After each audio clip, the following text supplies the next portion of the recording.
Okay, Jacob, I think we are live. Are we live? I think we are. Are we live on YouTube? If I after am super everything I we've after dude, we've been dragged through hell to get this to where it is now. and And it's not even that apparently good. my right, it's apparently it's not the greatest of qualities. It Nope. sounds like I sucked an helium balloon before this. Apparently, returning listeners will notice that. I promise you, I haven't done anything like different or wrong to prepare for this. It's just like any other draft for me. Um, Yep. but yeah, I mean, luckily there hasn't been any picks made because that's how the NFL draft works. They don't pick until 8:30. And even Yeah, it's then we know true. who's going first overall. Right. So we've had a little bit of leeway to sort of play around with the technical difficulties that we've been having. Um, but we are finally here, Josh. It is finally time to stop speculating and find out what these teams are going to do in the draft. That is right. That is right, Jacob. Just to kind of because there's not too many people in the stream as of right now. I'm actually gonna try to listen and just kind of hear what we kind of sound like. Okay. Hopefully it works.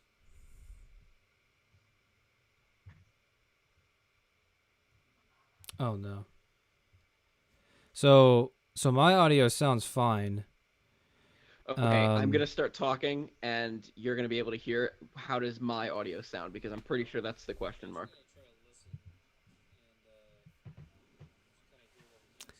sorry if I'm not talking. I'm just trying to switch my. Um, we're even though it's been quite a while since we've done our past live stream. I mean, I'm still fairly new to it, to be quite honest. Yeah, this is only like what the third or fourth ever live stream that we've done on this channel. Right. Because I know we went live for a couple week and like NFL week reactions or something like that. Yep. I know we went live for a couple of those to just sort of experiment before I think we did the NBA draft, or was that after? I don't remember. No, no, no. I think it was after. And good news, Jacob. You actually sound relatively good on the Let's go! on on the live stream there. Big I don't win. I don't know exactly what like your background is because it's pretty bright. But honestly, I'm all good with it. It's I've got fine. a light. I've got my light on back there. I have no Yep. light on over there. I have a light on this side of the room. I have a light on that side of the room, but it's only in the back, which is annoying. Right. And then I've got my lamp in front of me to illuminate my face because if I turn it off, you're not able to see me. Right. And that's partially because of this light. So I turn it on and I stare at it, and it hurts my eyes. But you got to do what you got to do. This is the moneymaker. Yeah, I mean, I'm managing with what I have. I only have about a week and a half left in this dorm room before the college that I'm at officially kicks me out for the end of the Oh semester. damn. Yep. Yeah, so we're at the home stretch, working my tail off with finals and stuff like that. Um, yeah, I mean, I finally I think get to kick back and relax a little bit as we see Roger Goodell making his way up to the draft stage or Yep. draft podium. I believe, Josh, the draft is officially about to be open. Yeah, I think it's gonna be. I think it's gonna. Even though you're right, it definitely takes a little bit to actually kind of get into the swing of things. I think once it starts, it's gonna go very. It's gonna go by very fast. Um, I kind of have both my AirPods in, so I can't really hear what he's saying right now. But I'm He pretty sure he's people are he's booing. he's he's getting the crowd on to boo him. He's trying to amp him up. He's doing the best he can. I'm gonna turn him up a little bit. Um, Okay. I believe yes. I think he's just hyping the people up. Is Right. this too loud, by the way? Can you hear the TV? I can, but it's really not a problem. Okay, then I'm just gonna leave it at this volume. He's Yep. introducing some guys on the stage. I didn't catch their names, The one on the left is but it Jarvis must it Landry. must be some. It is It's Juice. Okay, yeah. yeah, I was about to say it must be Browns players. I think one of them is Joe Thomas. Um, It is there's Joe. There's Big Joe. We love him. Uh, yeah, I think legend. I think it's just opening opening fun stuff. True.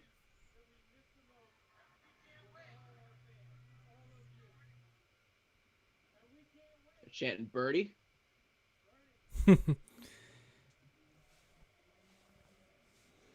for whoever that guy is in the middle. I didn't catch his name.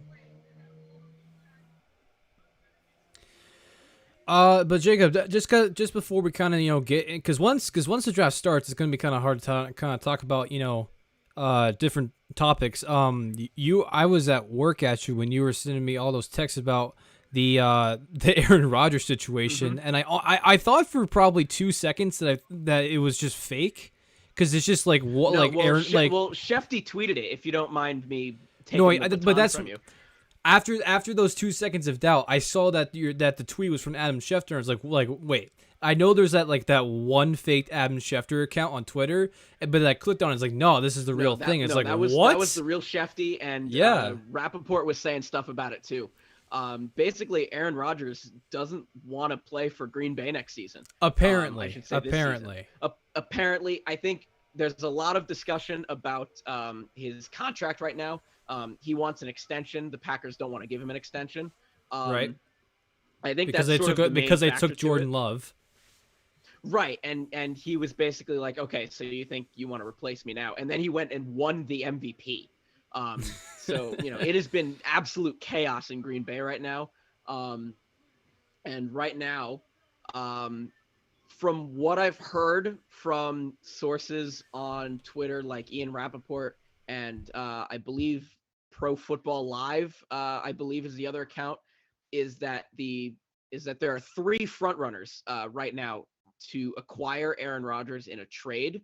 And Josh, I think you might like the teams that I mentioned because two of them are in your division. There are, the rumors are speculating that Aaron Rodgers is preferring the West Coast.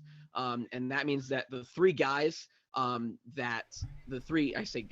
teams that are in contention to trade for Aaron Rodgers at this moment in time are the 49ers, the Denver Broncos, and the Oakland Raiders. Now, Yep. Obviously, Josh, you are the resident Chiefs fan. So Mm-hmm. your reaction right this moment, it won't happen this moment because a trade would likely need to happen after June 1st. Because if trades happen before June 1st, and this is also the case with Julio Jones, who has also been in trade rumors. If the trade happens before June 1st, it is a cap hit against the team. And if it happens after June 1st, they'll be saving money. It'll be a cap dump, more like.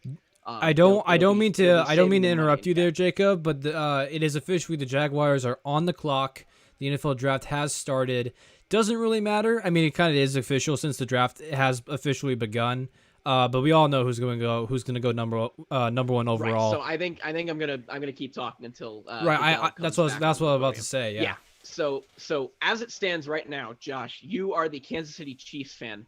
If Aaron Rodgers makes his way to either Denver or Las Vegas, and I think when I listed the teams, I might have said Oakland accidentally, and I apologize.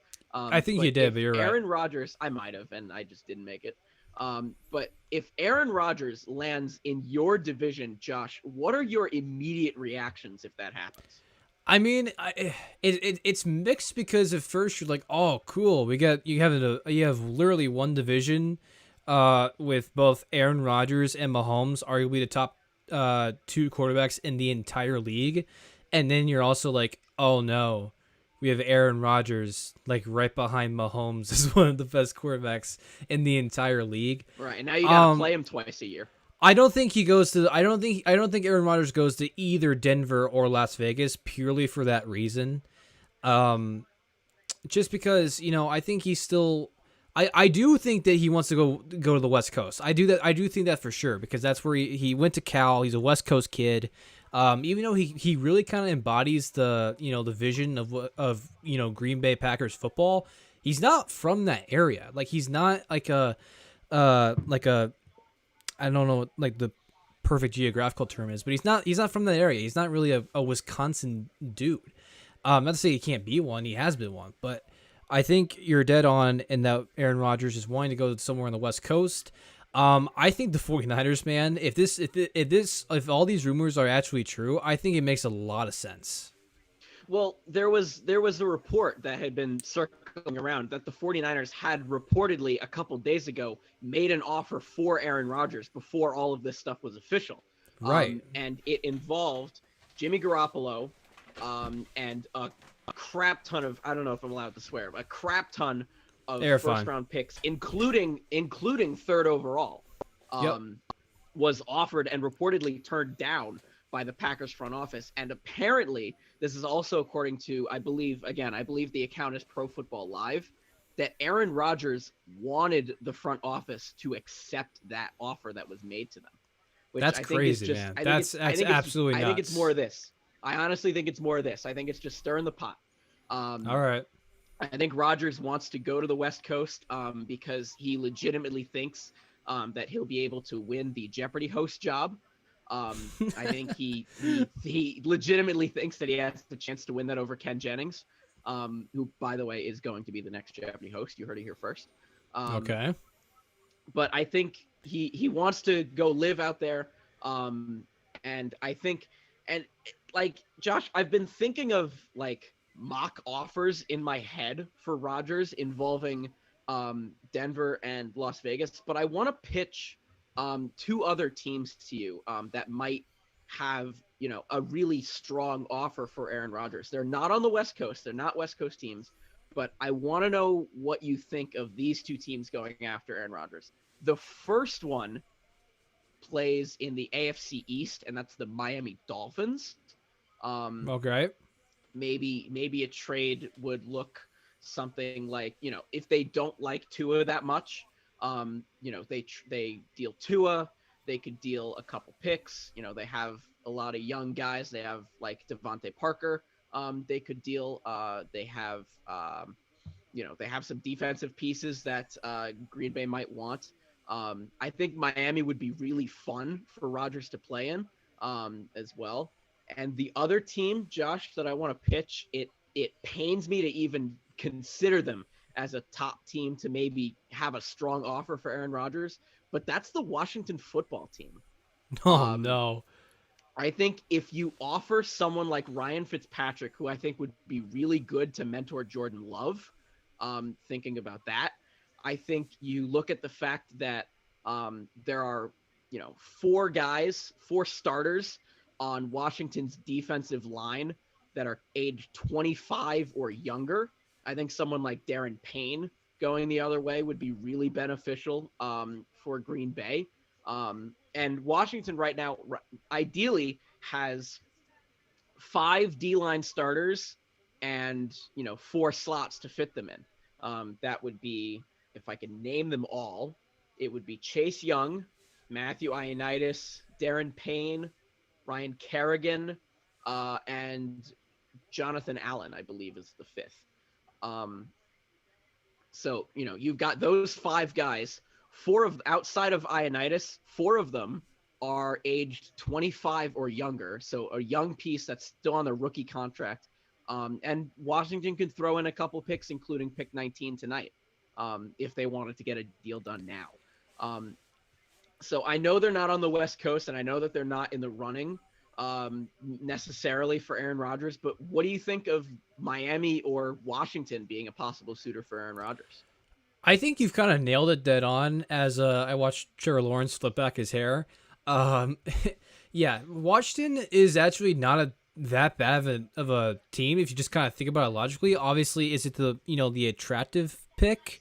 No, absolutely not. Like Aaron Rodgers, he like I said, he's not really a Green Bay type of person. I think he's even less of a Washington type of person. There was a reason, Jacob, why Schefter and Rapport listed it as the early suitor, excuse me, the early suitors for Rodgers as 49ers, Raiders, and Broncos, because they were on the West Coast. Now, and I'm not trying to say those are bad options. I just think he's purely thinking to get back to where he's from, get a new start. Maybe he even wants to kind of take a franchise like Denver or the Raiders, who are not bad. I mean, Denver was bad last year, but they had a ton of injuries, but not necessarily bad teams, but teams that are sort of up and coming. Like maybe he doesn't want to go to a team like Washington that just kind of needs a couple pieces and they could be some real playoff contenders. I'm not sure. I mean, a lot of this is really new. I mean, maybe we even see something happen in the draft tonight. I mean, it's not out of the possibility. It's certainly possible. I think here's the reality with Aaron Rodgers. I think he wants to be able to win a Super Bowl again in his career before he retires. And I think the 5 teams that we've mentioned, San Francisco, Denver, Las Vegas, Miami, and Washington especially, who I've been on the record saying, are most likely a better than good chance of being a good to great to elite quarterback away from winning a championship or at least contending for one. Washington especially, because they had a top 5 defense last year. And the reason that they were so poor and decent offensive weapons. You can't forget about Antonio Gibson. Exactly. Yeah, exactly. And the receiver I can't think of the receiver they had last year. They went crazy. You know who I'm talking about. Crud. Someone will be able to help us out. Right. Hopefully. But yeah, and hopefully I can think of it. Not to interrupt you again, Jacob, but the pick is in for Jacksonville. They were just showing the whole entire we'll entire talk about Aaron Rodgers later. I'll get to my point. But let's see Trevor Lawrence get his bag first overall. Yeah, they were just showing that's the pick, right? Right. Yeah, they were just showing the entire Jacksonville Jaguars draft room, and they're just all clapping and celebrating. You only do that if you're taking your your 10-year franchise quarterback, which is going to be Trevor Lawrence. I'm excited, Jacob. I don't think this will be a surprise. Yeah, I think Trevor Lawrence is one of the guys that I'm most looking forward to next season, mostly because of all the hype that's around him. What is he gonna do with all of these expectations? It'll be interesting. First-year quarterback in Trevor Lawrence, first-year head coach in Urban Meyer as well. A lot of young guys, a lot of free agency pickups. Still a lot of cap space that they have. Boo! Who's making this pick? I don't know. It's not Goodell. There's a woman out there too. I'm just visualizing in my head Goodell. I think Goodell is making the pick. I'm just visualizing Goodell saying, "And with the first pick, we take Trey Lance." It is Trevor Lawrence out of Clemson. Yeah, that's the right pick. No disputes. So you must be about 3 or 4 seconds ahead of mine because I had not heard the magic words Trevor Lawrence yet. They are showing Trevor Lawrence's family clapping. Trevor Lawrence has just stood up. He's hugging his someone, maybe his wife. His wife. He just got married. Yeah. He did just get married. Mazel tov, by the way, to Trevor Lawrence. Mm-hmm. There are maybe 30 people in that house. All being COVID safe, of course. They're from South Carolina, Josh. I was about to say, how many of them do you think are vaccinated? I don't think it's a question worth discussing in this live stream. But back to Trevor Lawrence talk. I mean, they're obviously going to talk about it here. I mean, I've had people on the show, and they have told me in confidence that he is the greatest quarterback they've ever scouted during the draft. And that's they don't say that lightly. That's not just something they throw out there. Yeah, I mean, yeah, you talk about great college quarterbacks that have come out of college and immediately made an impact. You talk about Peyton Manning. You talk about Andrew Luck, and Trevor Lawrence is right up there. Right. He's being compared to Hall of Famers, future Hall of Famers. And that's the expectations that's on him. He's being expected to turn this Jaguars franchise around for the better. And I hope that happens. As the New York Jets are now on the clock, they are showing a picture of Zach Wilson. One thing I do want to bring up before we get off Jaguar talk and move on to Jets. I want everyone to kind of remember something because it's kind of getting lost in the mud a little bit. I mean, Trevor Lawrence should not be going to the Jaguars right now. He should be going to the New York Jets.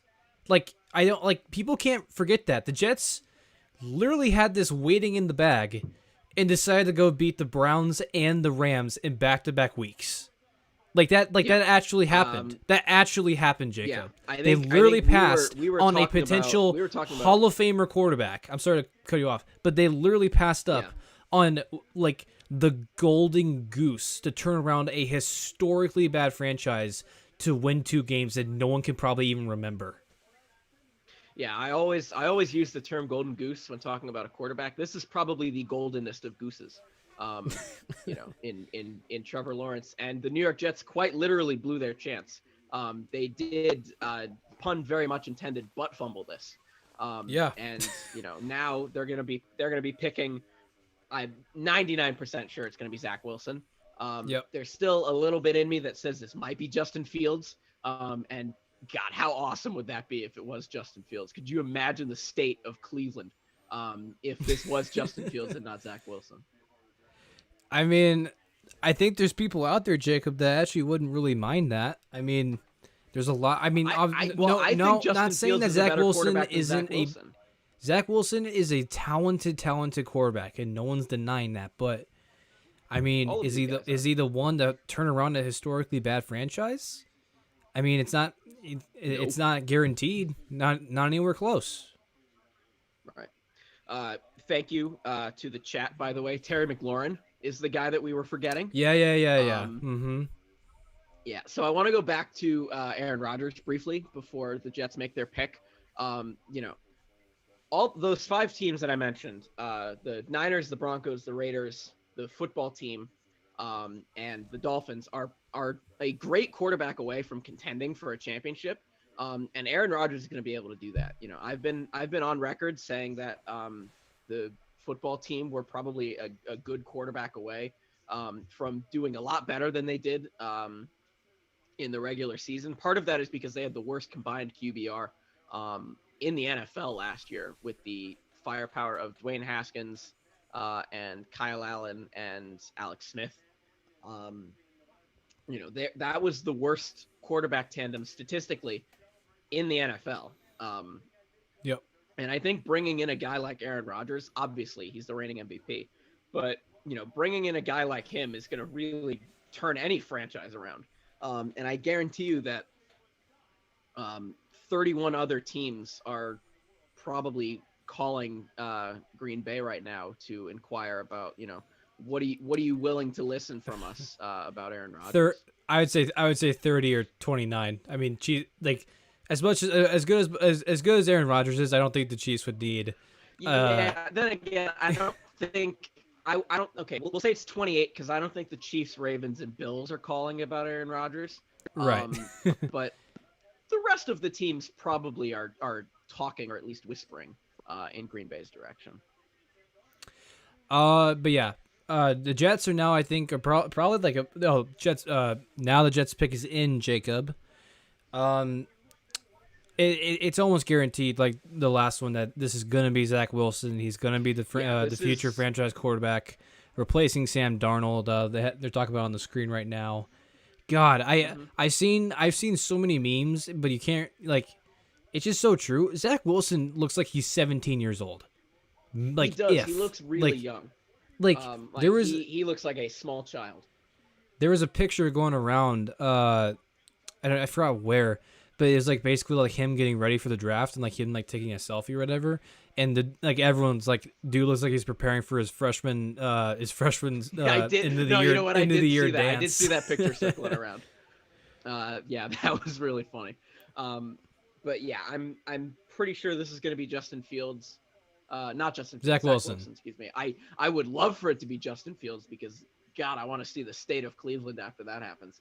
But yeah, Zach Wilson is going to be the franchise quarterback of the New York Jets for knowing the Jets' luck the next couple of years before they decide to move on from him and go to the next guy.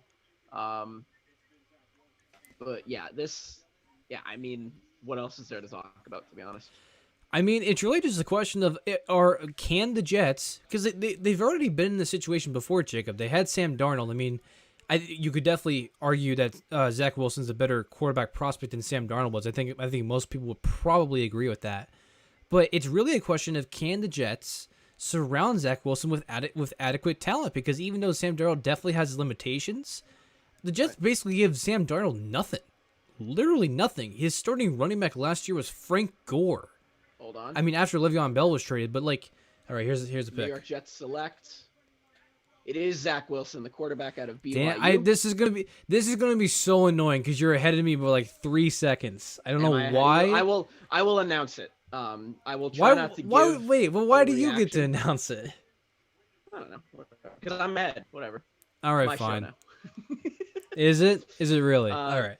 But yeah, so Zach Wilson was the pick here. No surprise. And now, Josh, I think we can officially say that the 2021 NFL draft is now unofficially underway.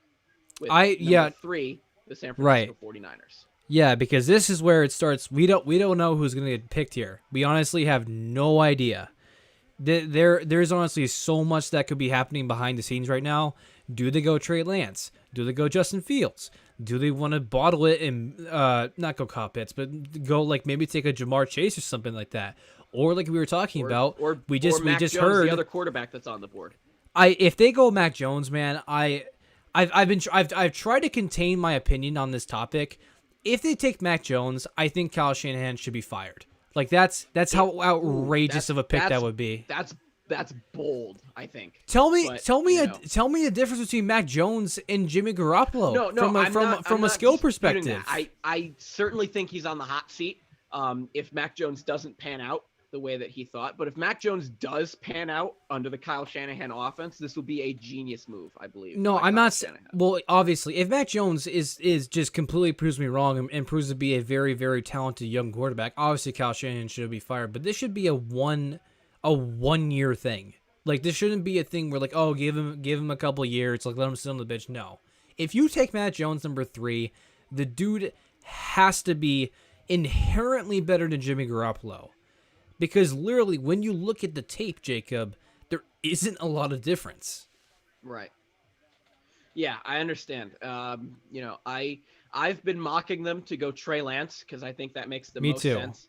And Josh, I want to read a quote to you that I already sent your way and sort of just said, "Ooh, this could shed some light on what they do." But I want to read it out for the people at home.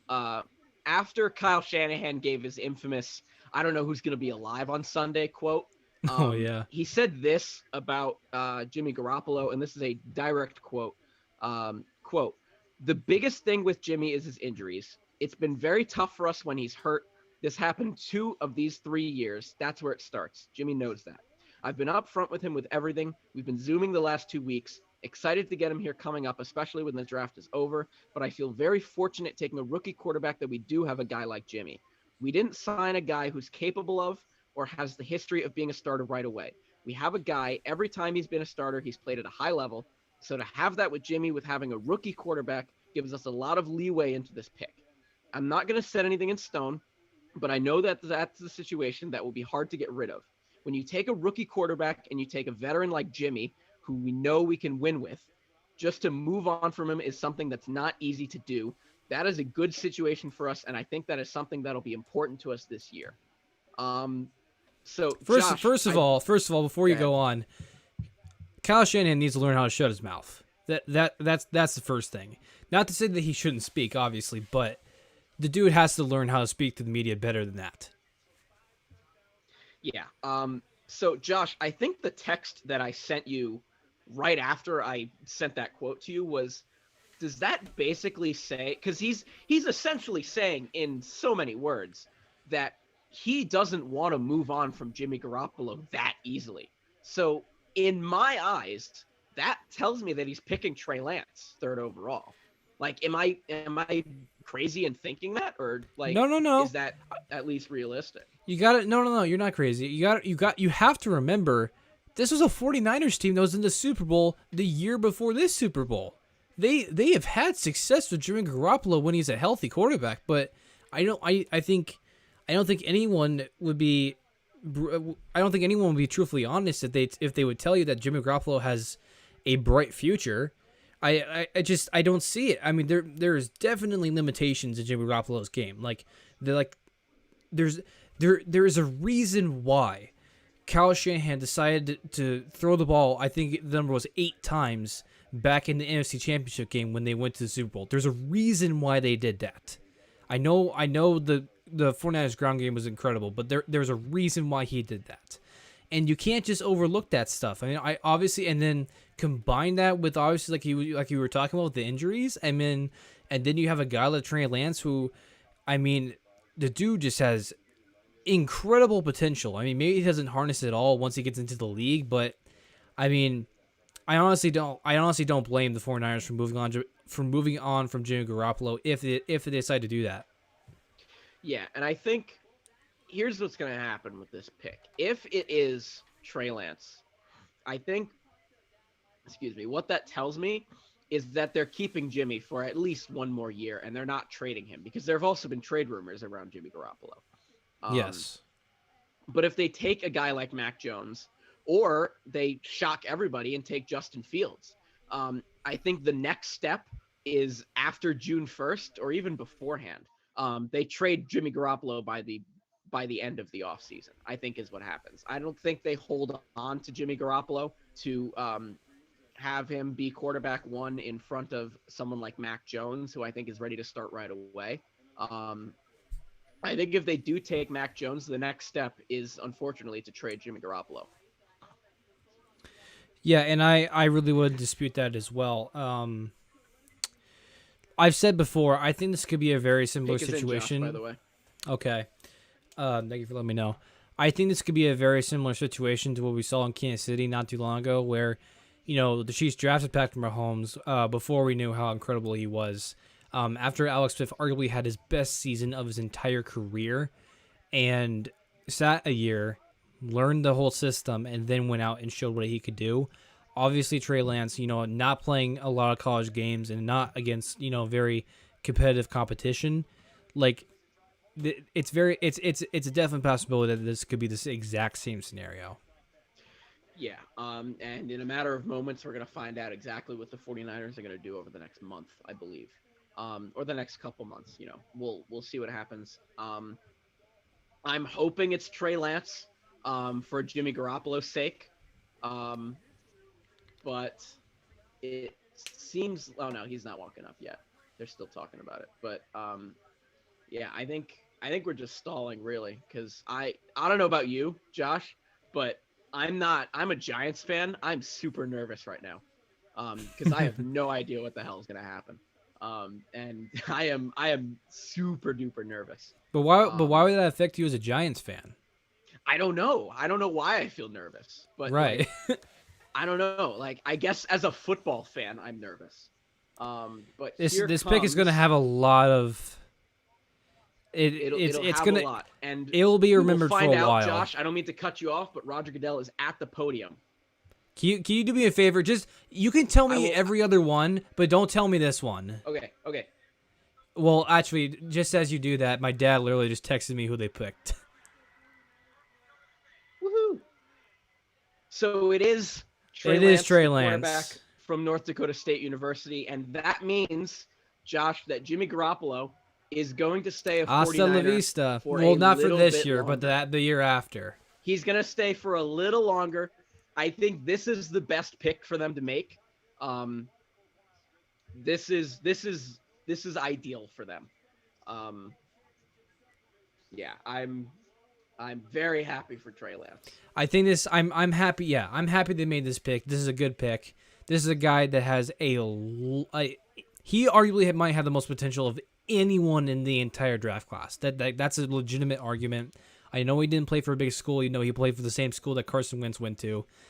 And, I think I've said this. I definitely said this in one of our previous mock drafts. When Kyle Shanahan was up, I think by 10 points about fourth quarter of the Super Bowl, he witnessed firsthand what having a dynamic playmaking quarterback can do for your team. And the answer was he can pull you out of situations that seem where there's no light and there's no hope. And I think he realized that Jimmy Garoppolo was missing that franchise trait that he wanted his quarterback to have. He just didn't have it. And I think he went to the pro days of Trey Lance and saw that this dude, maybe he has a lot of work to do in terms of footwork, accuracy, whatever, but he has that natural instinct that can just go out and win you games. And it's that it quality. It's that it's different. It's something that you can't teach. And I think that's what they're spending a third overall pick on. Yeah. And here's the other storyline with this, Josh. Trey Lance now becomes the guy that San Francisco moved up to pick. You got to remember that they were originally at 12, and they decided to move up from 12 to 3 in exchange for, their 12th overall pick, which went to Miami. And then they did some musical chairs with that pick. But they also gave up a couple more additional first-round picks, I believe, if my memory serves me correctly, to Miami to make this pick possible. So now Trey Lance is going to have the expectation of, okay, San Francisco moved heaven and earth to make sure that I am the guy that suits up for their team. Like, that's got to be some immense pressure for a guy that is coming from an FCS school. If this was Justin Fields, I don't think I would be too, afflicted by this, or even Mac Jones, who plays for Ohio State and Alabama, respectfully. This is a guy who plays for North Dakota State University. Now he plays for the San Francisco 49ers, and he has some legitimate expectations on him now. But then again, Jacob, that's exactly why you sit a guy like this. This is exactly why you don't draft the Mac Jones, you don't draft the Justin Fields, or the guys that are probably more NFL ready than Trey Lance. You play the long game with this one. You play the higher ceiling game with this one, because all your claims are correct. But a lot of because the same things could have been said about Pat Mahomes when he was drafted 10th overall back in 2017. Really, really inconsistent footwork. Not that. Well, he was accurate, but he didn't make the right read all the time, which made him look a lot more inaccurate. A lot of that stuff can be corrected by just sitting down, because this guy's life, I know he played for North Dakota State. His life has been on a roller coaster for as long as he can remember. Now, even though he will be in the league, I know a lot of people will be waiting for his eventual debut, but he gets to slow his life down and really just embrace and learn as much as he wants. And that is something that almost no quarterback in this league can say they've gotten. I mean, it's becoming more and more common, but it's really a valuable asset. And I think it's a move that I think a lot more teams should be making in the future. And it's just another reason, once again, that I really like this pick, Jacob. And he gets to go to one of, if not the greatest offensive mind in NFL. Exactly. Right now, another. Like Kyle Shanahan now with someone who is this dynamic. He just got his mouth's gotta be watering. He's gotta be feeling so good, because there is definitely plays in the back of his mind that he's drawn up that's like, oh man, no way Jimmy Garoppolo can run this just from a purely physical state. And now you have a guy who can literally truck someone. Like, he reminds me a lot of Josh Allen in terms of his physical nature. Yeah. So now Atlanta is 2 minutes and 45 seconds away from making their pick. This is another Josh, really interesting There's another one. reality. There's an alternate reality where they don't. Oh no, I stand corrected, Josh. The pick is in for the Atlanta Falcons. There is no trade. Josh, what happens? What do they pick?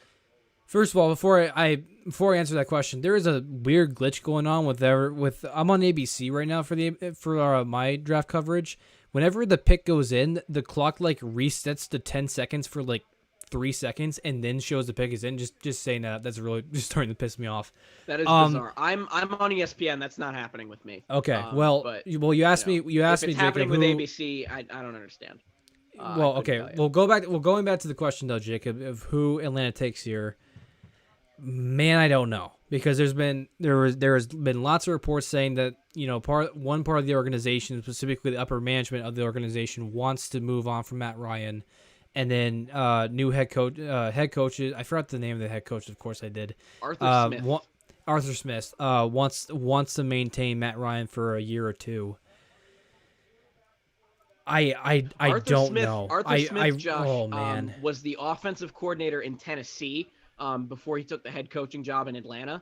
The same offense that was Ryan Tannehill, AJ Brown, Derrick Henry. He essentially took Ryan Tannehill from Miami, brought him to Tennessee, and sculpted him into the top 15 quarterback that he is now. Roger Goodell is on his way to the podium. I believe this pick is Kyle Pitts. I'm gonna say Kyle Pitts. It's gonna be Kyle Pitts. Do you want me to give you this pick? Because I know I don't. I don't want to hear this one. Okay. I will keep my mouth shut. But I believe this pick to be Kyle Pitts. We will see what happens, Josh. After this pick, I'm gonna switch over to ESPN because maybe that's why I'm like 3 seconds behind.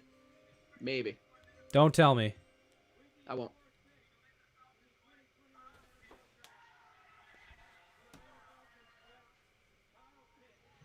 I was gonna say I heard it in your ear before, because your TV's on. I will turn it down one notch for you, but it doesn't really matter. It's just officially... I literally haven't had a pick where I'm like I get to react to it first, which is like just kind of annoying. Switch to ESPN. We'll have the same broadcast. I just did. Ultimately, though, I like this pick, Jacob. I like this pick. Kyle Pitts is a once in a generation tight end talent, receiver talent. I would just call him receiver. He can play receiver. He can play tight end. He's unbelievable. Like they're comparing him, I think, here to Darren Waller. It is unfair to pin Kyle Pitts. Yeah, it's unfair to pin Kyle Pitts with the tight end moniker. Because I've been saying this for the last 2 months. Kyle Pitts is the best pass catcher in this draft. He is a generational guy. They're comparing him to Darren Waller. Darren Waller can also play, all over the field. He can play wide out. He can play slot. He can play tight end. Kyle Pitts is the same way. And he could run like a 4.4 40 as well, which is not normal for a 6'5", 240 receiver. He's just an absolute stud. I mean, if you want to talk physical, he has all the traits you want. If you want to talk, I know he had some drop problems early in his career, but he's fixed a lot of that. His later years at Florida. I mean, I know, especially for people like me who are not big Matt Ryan fans, understandably, but you gotta think Kyle Pitts, Julio Jones if he stays on the team, and Calvin Ridley. Calvin Ridley, yeah. My God, that is incredible.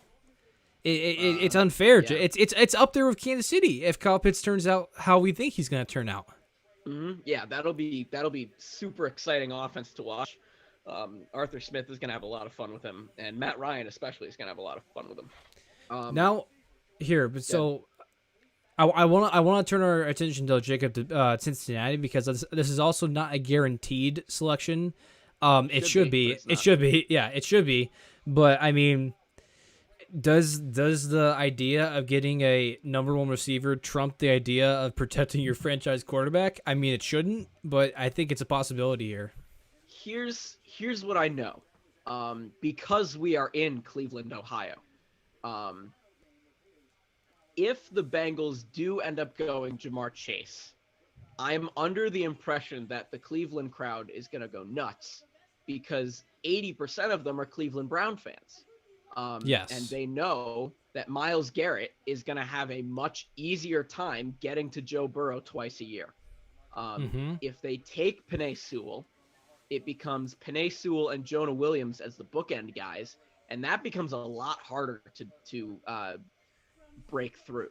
I think if this is Ja'Marr Chase, the Cleveland Browns fans are going to be really happy. I hope to God that it's Penei Sewell, and I think Joe Burrow can confidently agree with me, even though he doesn't know that I exist. But this should be Penei Sewell. It should be. Keyword: it should be. It should be, and it should be. It really should be, shouldn't it? Yeah. I mean, Penei Sewell has been the number one offensive linemen in this draft for as long as I can remember. I know Jamar Chase is a very, very talented receiver, but you can't just have forward vision here. You gotta be able to think back and remember, oh yeah, Joe Burrow had his leg absolutely destroyed because we had no O-line. Like, you Right. have to be able to remember that. Yeah, and that was Chase Young as well, or at least partially Chase Young. I'm pretty sure Chase Young was the table in the sort of tabletop hit that Washington put on Joe Burrow. I think he might have been the table. I don't think he was the guy that clotheslined him. But that's how Joe Burrow got hurt. He got clotheslined over another guy, and his leg got caught in between the first guy and the ground, and the ACL tore completely in half. And the way to avoid that is to take the best pass blocker in the draft. The pick is not in yet. I thought the pick was in. Now it's in. It's a Wendy's commercial. The pick is in. Yeah, it is officially okay. So now you're ahead of me now. I believe. Good. My screen doesn't say that the pick is in, which, in all likelihood is probably the way it should be. Yeah, and now it says officially the pick is in for me. So now you are ahead of me, which is just fine and dandy. Because Yep. when we get to pick 11, it's going to drive me insane that you're giving a reaction and I don't know who the hell the Giants just picked. You just made it even sweeter, Jacob. Thank you very much. Oh, so it's man. gonna drive me bananas that how Dave Gettleman burned our franchise this time 5 seconds before I get to learn about it.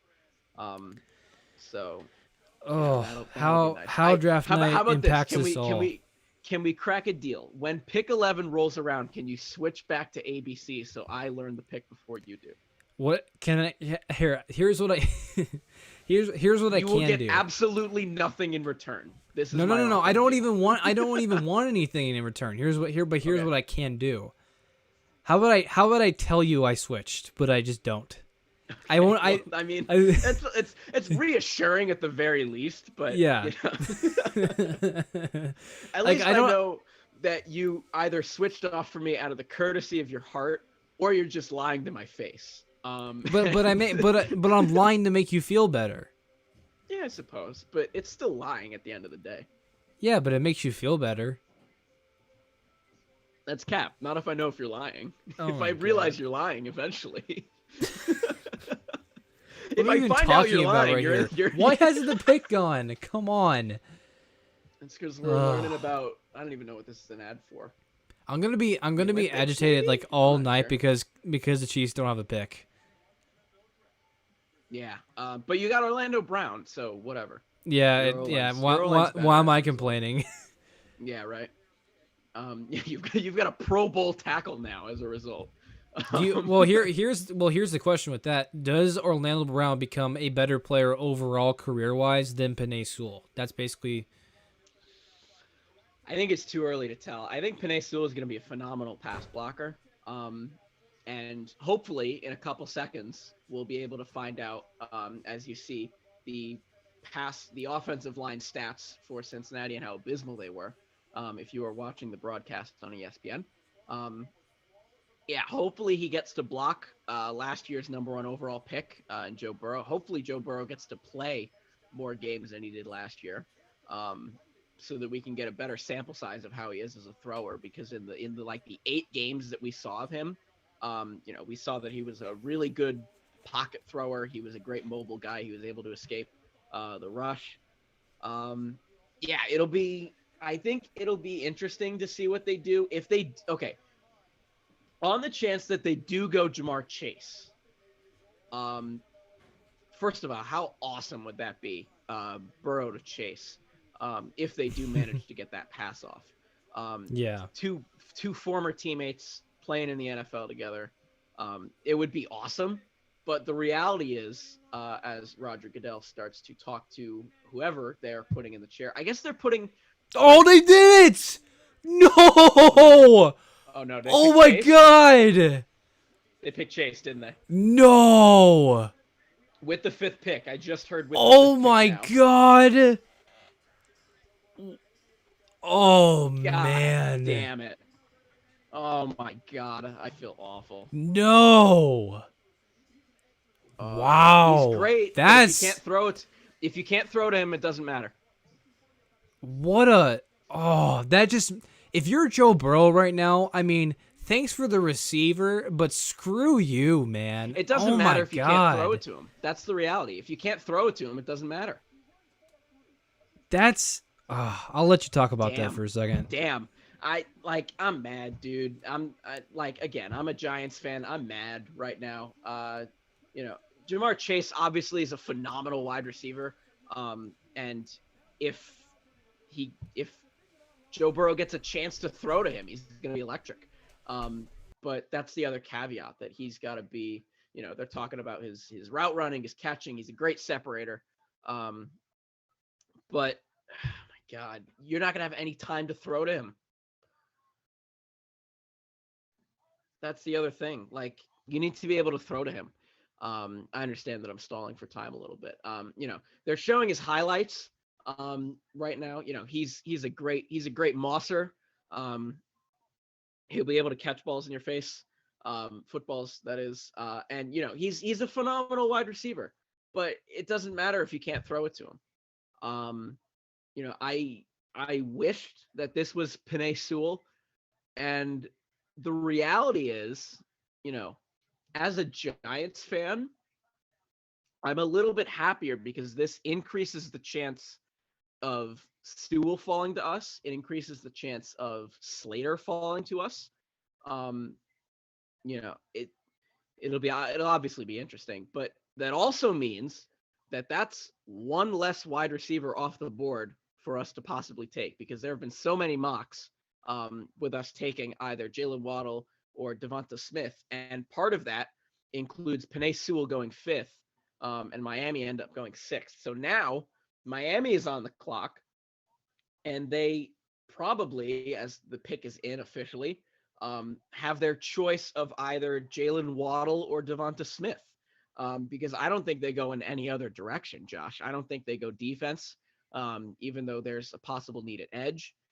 They could go O-line. They could, they could take Penei Sewell here, and I wouldn't be super surprised. Although you took, what's his face, Austin Jackson last year. But if you didn't like him, then I understand. But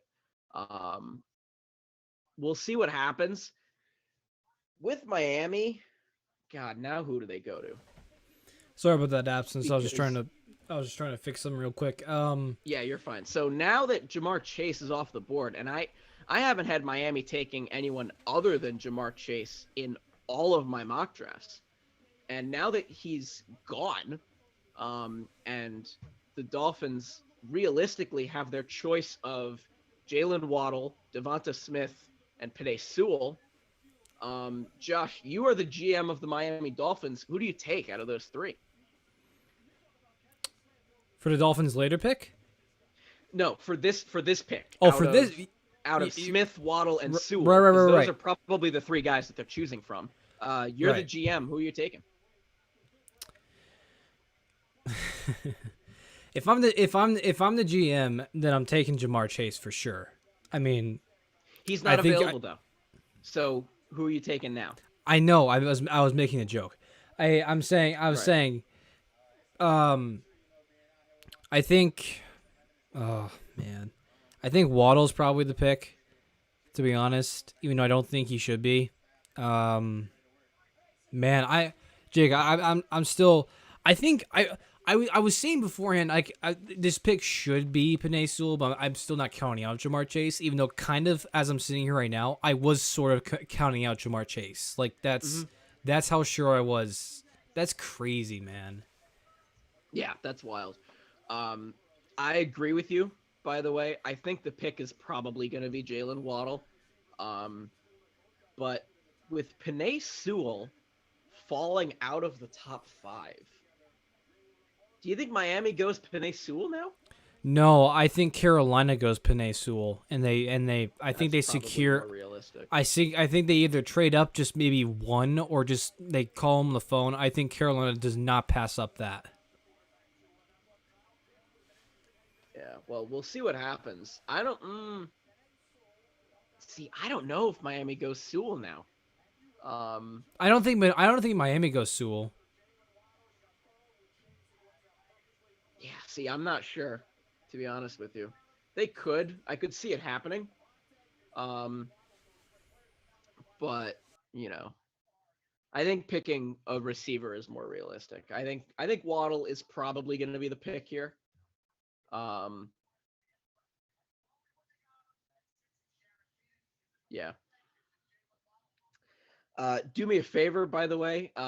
Since you are ahead of me, um, it's difficult. I'm aware because I know that you're a reactions guy. But at least try and get the name out before you go buck wild because you were going bananas um with the Jamar Chase pick. He was just about getting ready to say with the fifth pick. Um so try and get a name out before you react because you're ahead of me. It's Um not it's not a big surprise. okay, we'll see.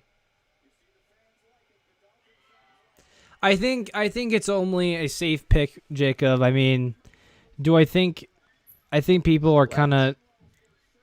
Jalen Waddle. There Oh, you you're go. way behind me then. Yeah, I'm super You're behind. like way behind They me. just announced the pick. That's crazy. Yeah. But yeah, Jalen Waddle, I mean, yeah, speed guy. I mean, he's more than speed, obviously, but I think, I think people might be looking back at this pick, Jacob, not too far from now, and being like, man, they passed on Devonta Smith because of he was kind of light. I mean, I don't know. Yeah, maybe I'm not sure. It's going to be interesting to see how Devonta Smith pans out. So now Detroit is on the clock. Yeah, the Heisman winner. There's your comparison, Tyreek Hill, your boy. Um so now the Lions are on the clock, Josh. I'm looking at the draftnetwork.com, not sponsored. And the top 3 needs for Detroit are wide receiver, cornerback, and offensive tackle. As it stands right now, Devonta Smith, Patrick Surtain, and Penei Sewell are all available for them. The pick is in right away, by the way, Josh. They took very little time making their pick. Is this clear cut Penei Sewell? I think it could be. I also think they could go Devonta Smith here. Honestly, I think they were really hoping on Waddle though. I mean, I had mocked model. I had mocked Waddle to them a lot because I think they really needed kind of a speed guy to kind of change up their offense a little bit now that they had lost Kenny Galladay and Marvin Jones. So I think Devonta Smith is definitely in the running to be picked right here. Yeah, I really don't think it's Patrick Surtain. Because Me they got neither. Jeff Okuda. I know that they need secondary help as well. Um, but I really don't think that this is Patrick Surtain as much as I want it to be. Because if it is Patrick Surtain, that means that it's not the Cowboys pick. Um, and thank God for that. But I'm pretty. This is going to be either Sewell or Smith. This was a quick pick. We got to keep that in mind as well. Um, yeah, and the fact that it's a quick pick, Josh, makes me believe even more that it's Penei Sewell. Um, Really? yeah, because I think if this was a receiver, oh well, maybe because they've only got one receiver to choose from.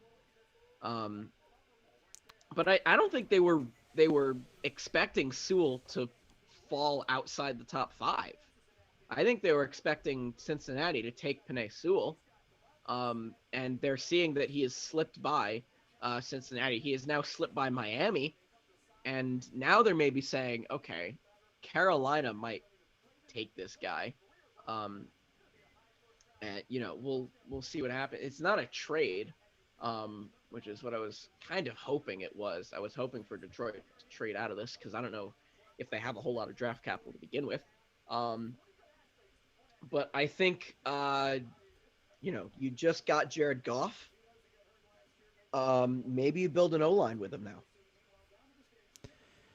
Yeah, I'm I was trying to add a little I see thing the kind little of. flair that you've got going. Yeah, It's it did not fancy. work. Yeah, it didn't work. That's It kind of looks cool. unfortunate. It It looks does. kind of It cool. did. It looked cool when I was messing with it earlier. I don't know what's happening with it now. It's fine though. Yeah. Sorry about that. You're fine. I was just talking about, they take Penei Sewell, build a wall in front of Jared Goff, who has a little bit of an injury history behind him. He does, but I mean, I think it's pretty consensus that he's the best O lineman in the draft still. Yeah, 100%. But oh, man, I don't know, dude. I think it's gonna be either Smith or Sewell. To be honest, I don't think it's a corner. I think it's. I really want to say it's Smith. I think he's been I know you ragged want on it to be so Smith because much. you like him a lot.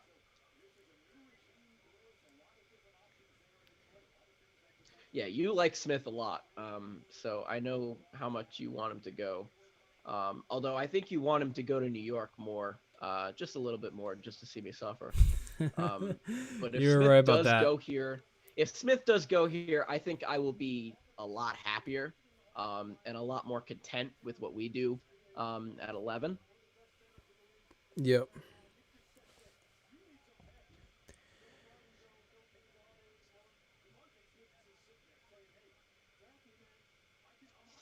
There's gonna be Lewis Rick was just talking about it, like how Galladay's gone, Marvin Jones is gone.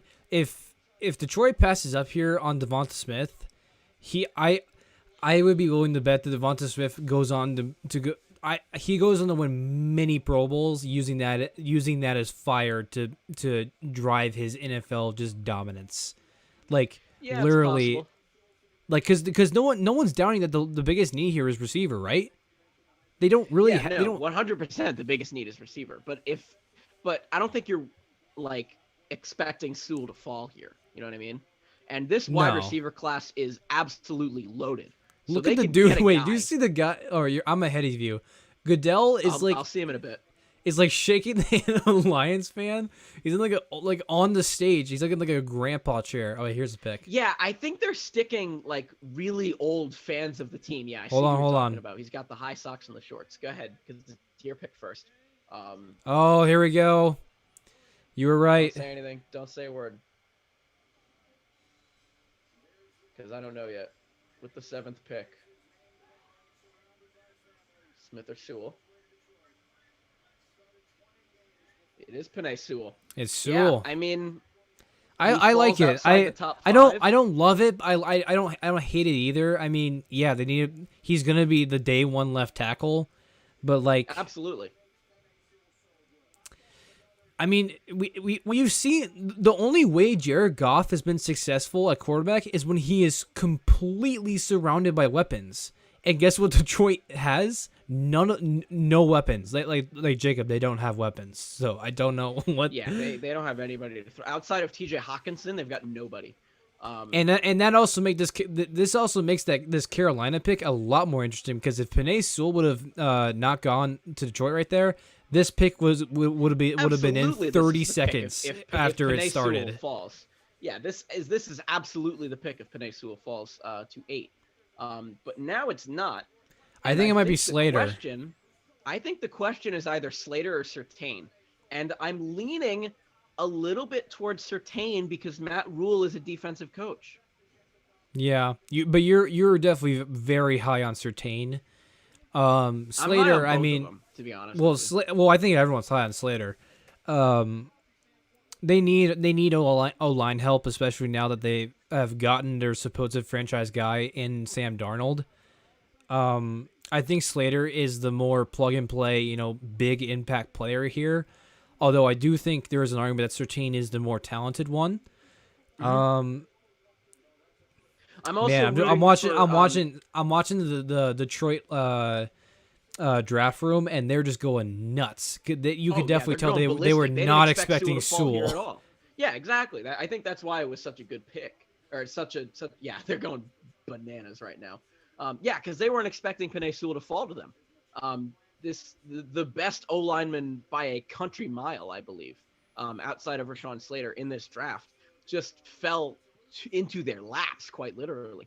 And how do you pass on a guy like that? He's probably the second or third best guy in this entire draft. And he fell into their lap at 7. I'm just trying to adjust my lamp. I apologize. Also, fun fact: no defense taken yet in the draft. That's not surprising to me. Okay. Because there's a lot of offensive playmakers. I mean, in this we had draft that Chase could- Young. that could We have had gone Chase really Young high. last year. Chase Young went number 2. Myles Garrett was the number 1 overall pick a couple years Yep. ago. As we go to a commercial break, there's no pick yet. Kind of, Josh, it's not that at least surprising on though, my because end. I think with Sewell gone, they are really thinking things over. Or they're answering phone calls. That's another very likely scenario. Maybe with the Chiefs. Because as it's no, hell no. Dude, what if I they was just thinking, oh my god, what if they traded all the way up and got Surtain as like their number 1 corner? Jesus That would be Christ. the other possibility, Josh, because I just remembered that they dealt Bridgewater to the Broncos. The other possibility is quarterback. How outlandish is that? Because that's been Very. going through my head as well. It is? You think? Very. Yeah. I mean, you don't trade for Sam Darnold. Like, yeah, is there a lot of questions marks around him, but I don't. If Justin Fields were to go right here, I would lose my mind. Like, it would be a viral video at that point. Mm. All right, the pick is How in. awesome would that be, though? It is in, and it is the Panthers. Yep. Okay, so no trade. There it is. Pick is in. Yeah, so no trade, which I was kind of hoping for a shakeup. I'm honestly hoping, Josh, that the Giants end up trading back unless Slater or Parsons is there. Right. Because we have 6 picks in this draft total. I would like to get a couple more.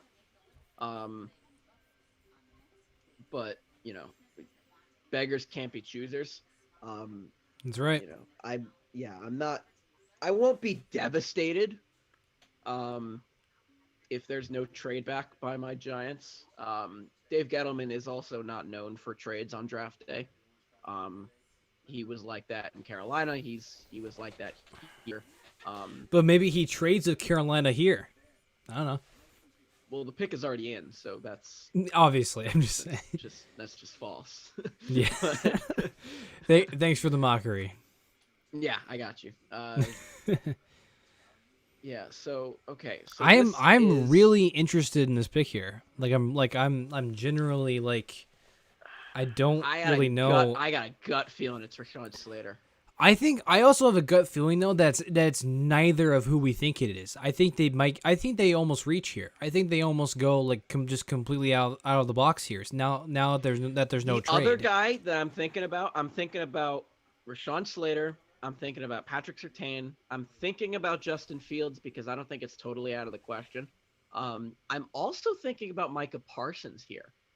Yeah, that's another one because for sure. They have yet to truly replace Luke Kuechly. Yep. And Micah Parsons, I would love for him, by the way, to be especially with Matt Rule. I think that could be a really, really interesting. That would be a match made in heaven as well. And the fact that it's Matt Rule makes me believe that this is Patrick Surtain, just a little bit more. But I have a gut feeling that it's going to be Rashawn Slater. I'm also staring at that Denver pick directly in the face. Yeah, that'll be interesting to see as well. Here we go. Because, all right, you can give me a name. Oh man, man. It's Slater. No, but it's I was right. Hold on. Whoa! The guy that you kept making fun of me for taking too early goes in the top Wow! 10. He's the first guy off the board? I told you. I told you. I told you. Wow! Told you. I'm shocked. Oh, that feels good. I'm shocked that he's. Hey, well done. Well done. I'm I shocked can. that he's going before Surtain. I'm hyping this up because I honestly I'm not Wow. like the draft scout that people may think I am. I'm not at all. But I kept putting. No, I don't think I put J.C. Horn here, but I was putting him with Dallas at 10, and he I'm goes shocked even higher he's than the that. guy. I'm shocked that he's going before Surtain, to be honest with you. Why? But He's good. he's good. No, he's good. I like him a lot, but He's big. He's strong. He's quick. I mean, yeah, Surtain might be more he's a talented, great but coverage guy. I think Surtain might have a higher ceiling, but Horn might have a higher floor. To be honest with you,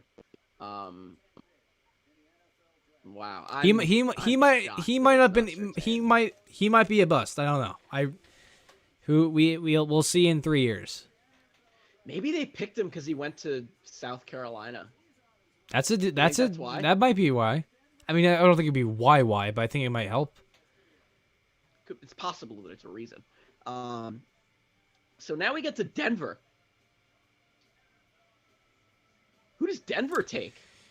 Because now they have their pick of Micah Parsons, Slater. Patrick Surtain, Rashawn Slater has fallen now. Who knows? They have Teddy. They have Drew Lock. They could. Hey, pick they another might trade it quarterback. for Aaron Rodgers at this point. We have They no could earthly go for Aaron idea. Rodgers. It's true. It's on the. This wish is list. why this is why the NFL draft is king. It just Oh yeah. it never goes the way you think it does. It's long, it's grueling, I get it, but I mean, this is the stuff you just live for, man. Yeah, we've been shocked, I think, twice now, with the Chase pick and now the Horn pick. I would say that I would argue the Chase pick was more of a shock than the JC Horn pick because we knew they were probably leaning we had a corner. feeling that we were going that they were going corner. I think it was more of why that corner, I guess, is the reason why. Right. But with the Jamar Chase pick, like it was because before that it was like they can't pass on Panay, right? They know Joe Burrow got his leg destroyed, right? They didn't because they took Jamar Chase. God, I still can't get over that. But yeah, Denver here. I think Micah Parsons is definitely lined up to be the player here, Jacob. Or Surtain if they want to go Surtain here. I know they're starting to need some corner help. I think this could genuinely be 4 different people. This could Or be Slater. Micah Parsons. This could be Rashawn Slater. This could be Patrick Surtain. This could be Justin Fields.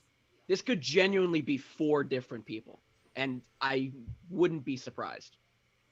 I would be more surprised, I think, if it was a quarterback, because they just traded for Teddy for a bag of chips Right. and a half-eaten ham sandwich. Because that's basically what a 6th-round pick is, right? It's magic beans. Yeah, I would say yeah. I would mostly agree with that. I mean, man, Then again, I mean, Tom Brady was a 6th-round pick, so if Surtain doesn't go here, Jacob, then the Cowboys are giddy with excitement. salivating. Oh my God, Yeah. they're salivating. Yeah.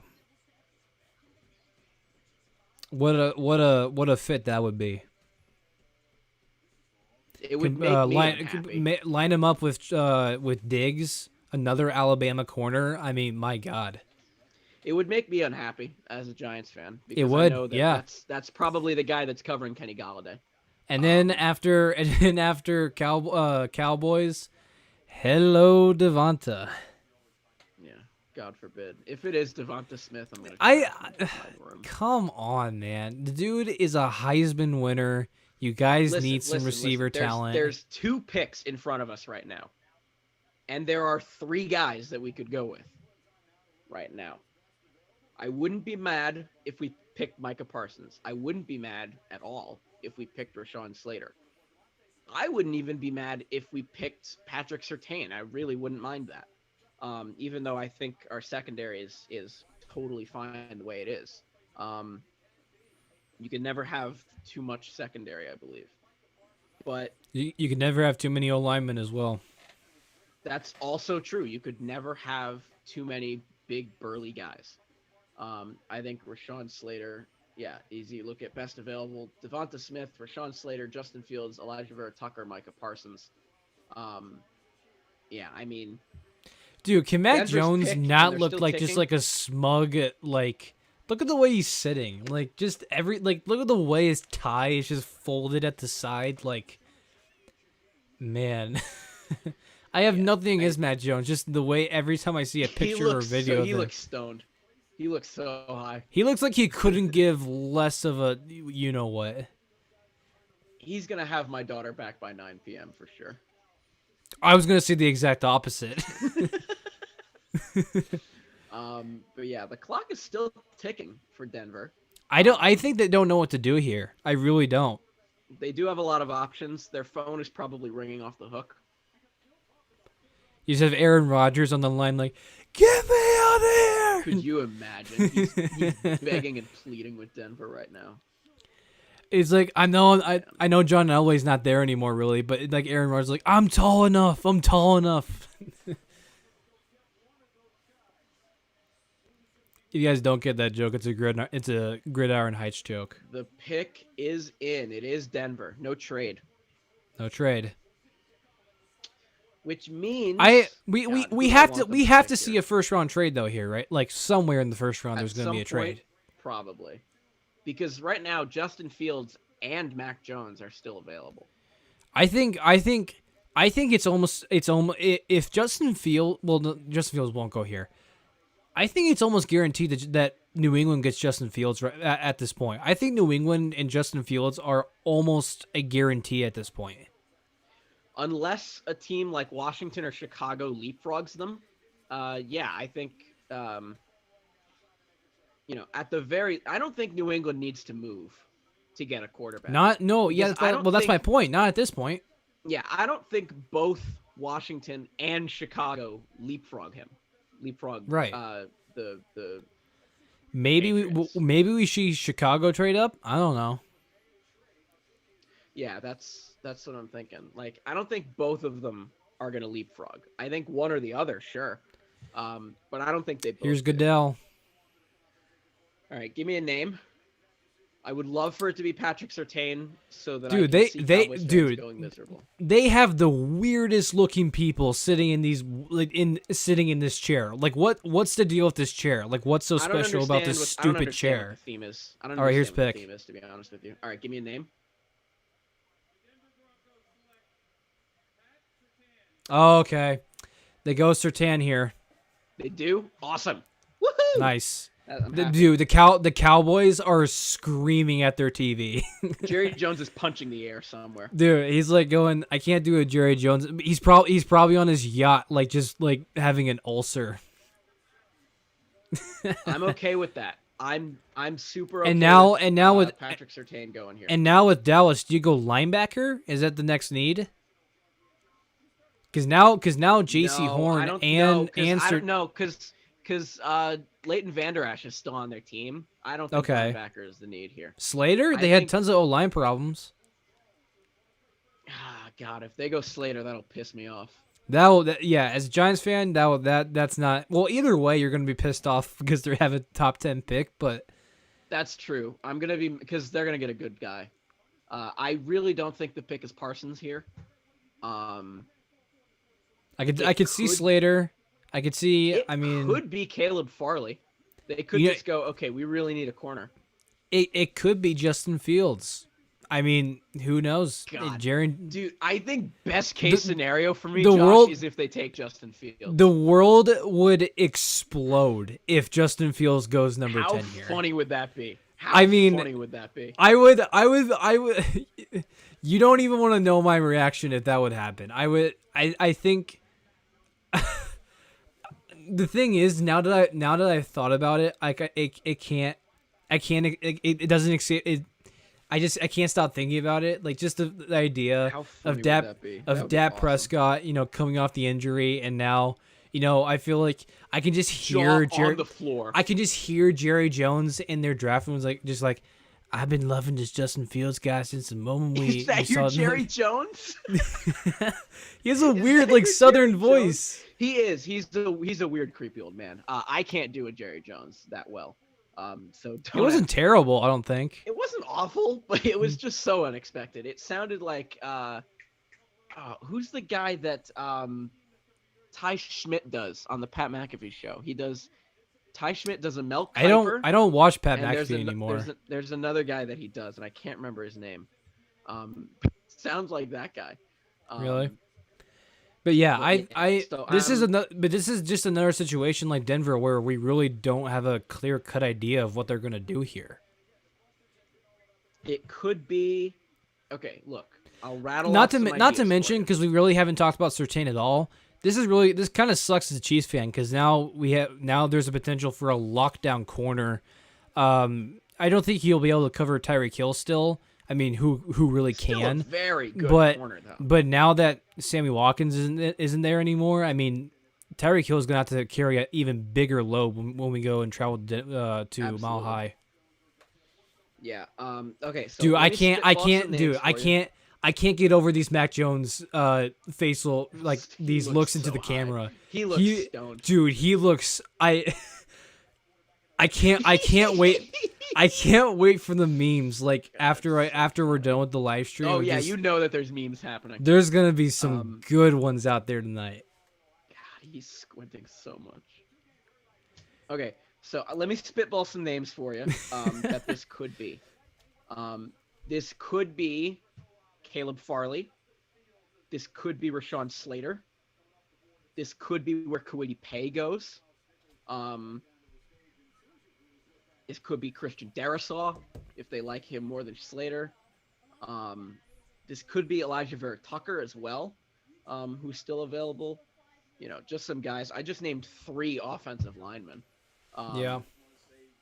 I think, and Dak Prescott even said that we got to fix the defense to make that side of the ball better. Right. Like, you got to believe that they're going to go defense, right? 'Cause when Oh, your franchise quarterback- oh my God. Okay. Breaking Trade, news who they here. trade with? Eagles. Philly? Oh, this is Devonta Smith. This is Devonta Smith. Yeah. Oh All right, we're my not picking God! him. Right before your not picking Giants.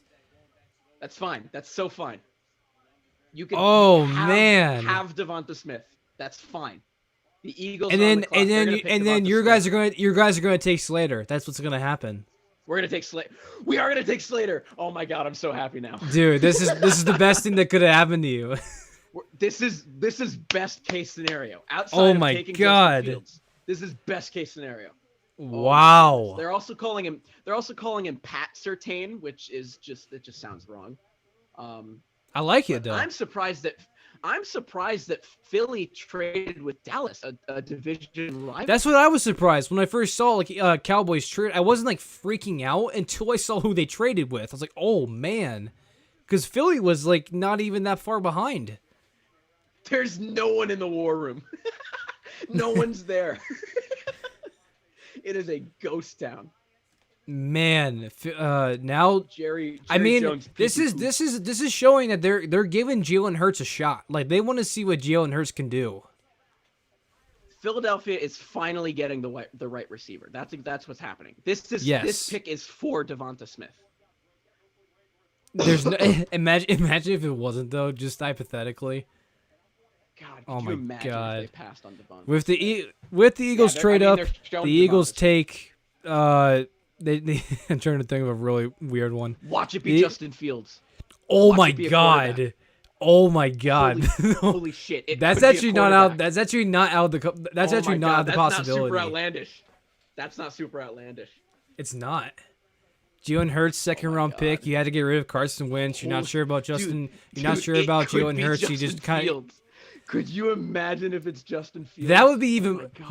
What would that be more insane than the Cowboys staying at 10 and taking Justin Fields? I don't think it would, but I think Okay, it'd be okay. right under it. Josh, this is a division rival. Can you do me a favor? Can you switch to ABC? I can't. I'm It's a sorry. division rival. I want to know the pick first, please. I'm No, begging. dude, you've already been blessed with not taking Smith and having and now Slater at your feet. Come on now. I just accidentally refreshed the Draft Network. Hang on. Plus, whoever the Eagles, here's the thing: whoever the Eagles take here, I mean, maybe if it is somehow Justin Fields, you guys, as a Giants fan, you really still have nothing to worry about. Like seriously, Right. you guys are set to win Yeah. the division next year. Us in Washington, probably. People are also Yeah, talking about so, okay, Micah Parsons stall here. Stall for time. I got to redraft. Hang on. Go ahead. You have 40 No, seconds. I'm repicking. No, I'm telling you to stall for time because I accidentally refreshed. I can stall for time. Um, I think. yeah, go I ahead, think. go for it. As outlandish as it does sound, I do think Justin Fields is not out of the possibility here. Obviously, it's a crazy a little bit. We all, as soon as we saw this pick, we immediately just shouted Devonta Smith, and that's probably what's going to happen here. But then again, we thought Penei Sewell was a pretty much a given to Cincinnati, and he wasn't. We thought that either Surtain or Slater was going to Denver, and they got not Denver, Carolina, and they went J.C. Horn. I'm looking at the trade right now. Okay, so it's the 10th for the 12th and a third this year. Okay. The pick is in. Yeah, so they started with the 6th.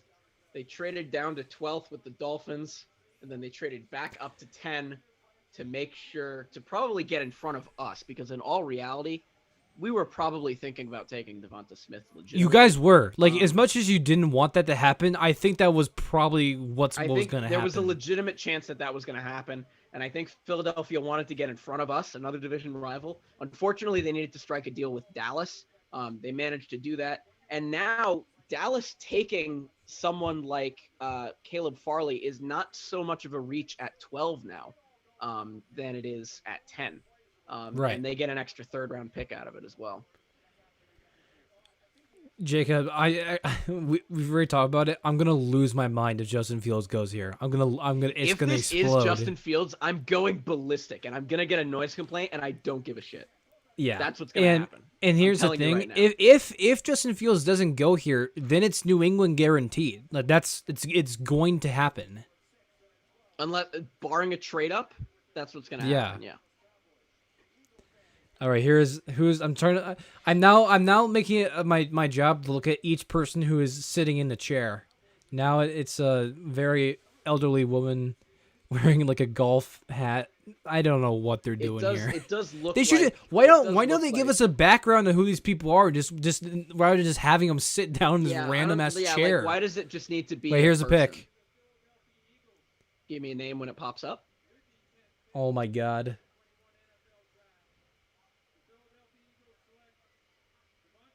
Okay, it's not what we were thinking of. It is who we were thinking of. It wasn't outrageous. It's Devonta Smith. It's Devonta Smith. It is Devonta Smith. Okay.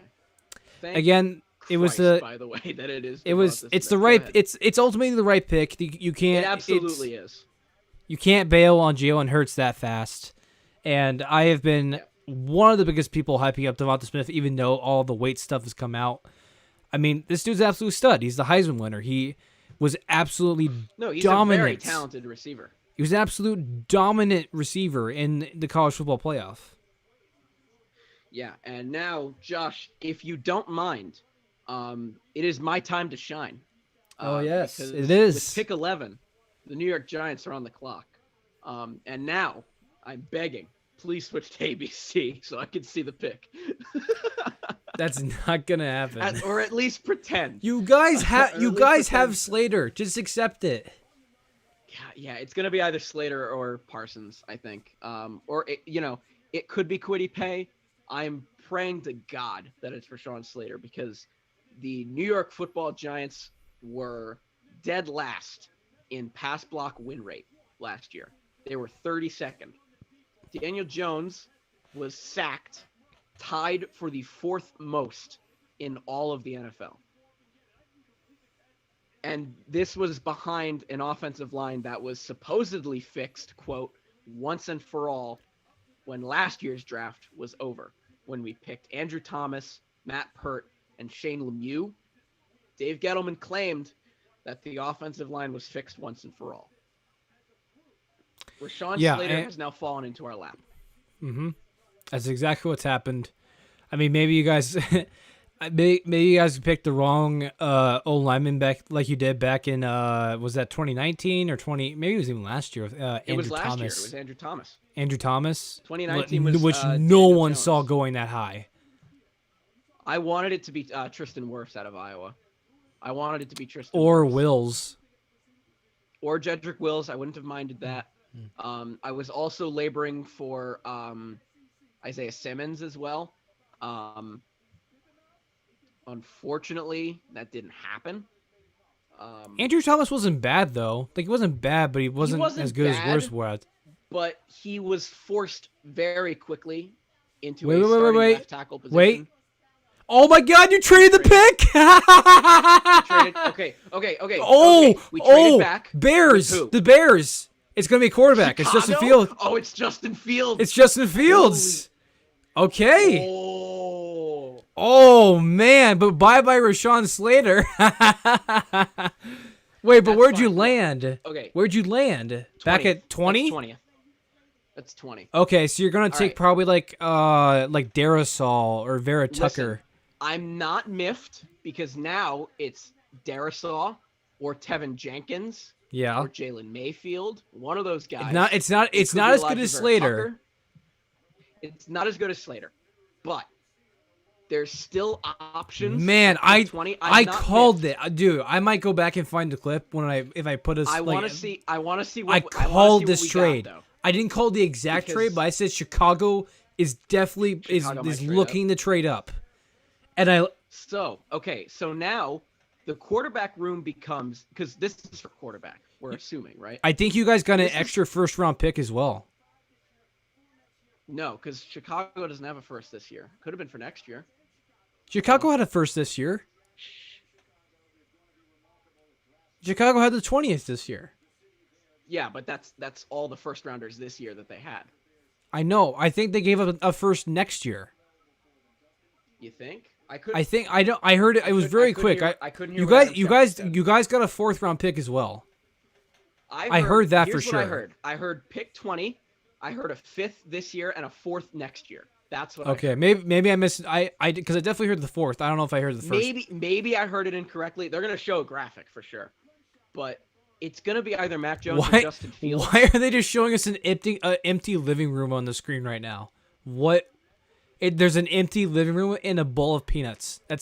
That could be Justin Fields' house. He could. Oh, have that been it going to the is. bathroom Good break. call. Good call. They That's did not 100% expect to what be. it is. Yeah. They were not It's Justin expecting to be Fields. on the camera. It's Justin Fields. Yeah, Fair it's play to Justin Chicago, Fields. man. Fair Yeah, play. Get in front of. Absolutely. Get in front. Yeah, here they come because they just realized. Oh, Dude, shit, Chicago just traded I up and we literally could be saw going to Chicago. no I saw no mock draft where Justin Fields went to Chicago. Zero. That's crazy. The pick is in. This is a quarterback. So right? that's Gotta believe no more New England to Justin Fields. I was completely wrong about that. Yeah. So this is probably gonna. Imagine be if they go Mac Jones now. unless- You want to know what would be really funny? If they just threw us all for a loop and picked Rashawn Slater. No way. How No- funny though. No, no. They showed that camera angle because Justin Fields No, this was is a not quarterback, sitting in his living room, and then he went to sit in his living room because he's going to be drafted. This is the quarterback. Absolutely. He could. You know what? He could have been taking a phone call. That's absolutely a possibility. Right. Wow. It's going to be wow, Justin wow. Fields. Let's not overhype it. It's going to be Justin Fields. It's gonna be either one of those quarterbacks.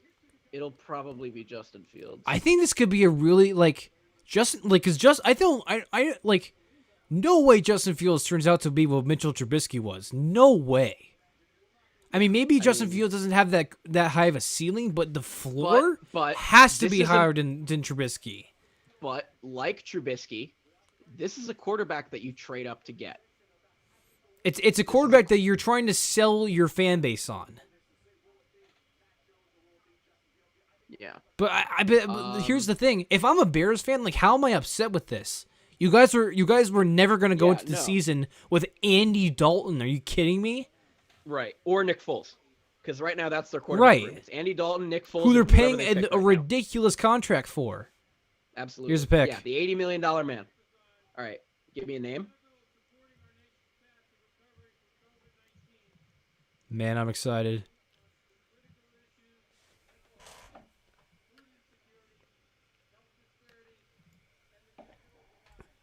All right, here we go.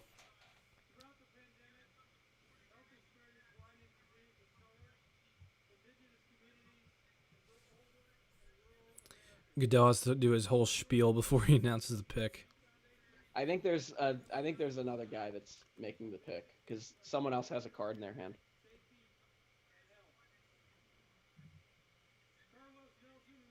Jesus Christ.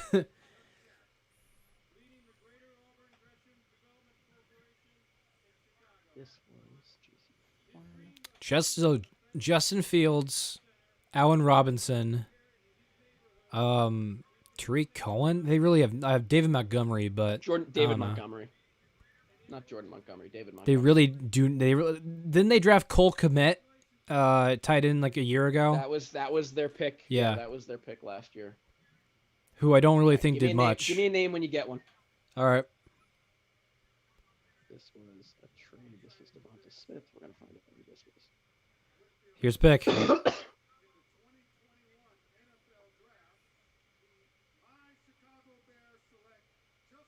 There you go.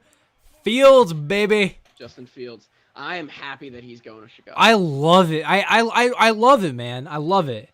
Here, I'm watching his reaction right now. Chicago. Chicago, you might finally have your deserving franchise quarterback.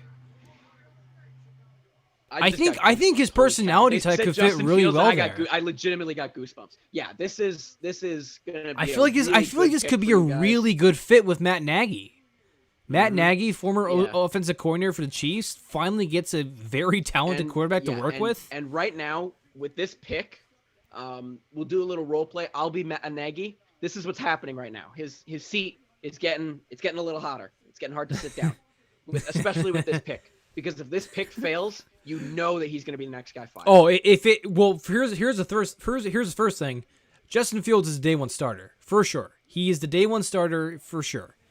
And at the very least, they can mock a competition with Dalton, but I think at the end of the day, yeah, I think it's Justin Fields. I think you're right. They probably could do that, but it's Justin Fields. And like you said, if this doesn't work year one, Matt Nagy's gone. He's gone. Absolutely.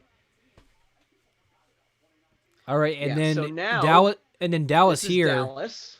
Slater? Dallas once again has their choice of Caleb Farley. They have a choice of Rashawn Slater. They have a choice of Christian Darrisaw. They have the same guys that they had the option at number 10, Elijah Vera Tucker, exactly. They had the same guys that they were thinking about at number 10 before they answered the call from Philadelphia. And now those same guys are still there at 12, less of a reach. Right. No, yeah, I think Dallas is absolutely fine trading back and getting whatever player they get right here. Sure. I think it'll be Caleb Farley. Jerry Jones is unpredictable. I have no idea if it's going to be offense or defense. If it's offense, it'll be O-line, and that's not sexy. But I think if you're Jerry Jones, you have a history of taking sexy picks. I think the sexy pick here is Caleb Farley. I think so too, but I think Slater's too good to pass up. They could go Kwity Paye as well. Another sexy pick.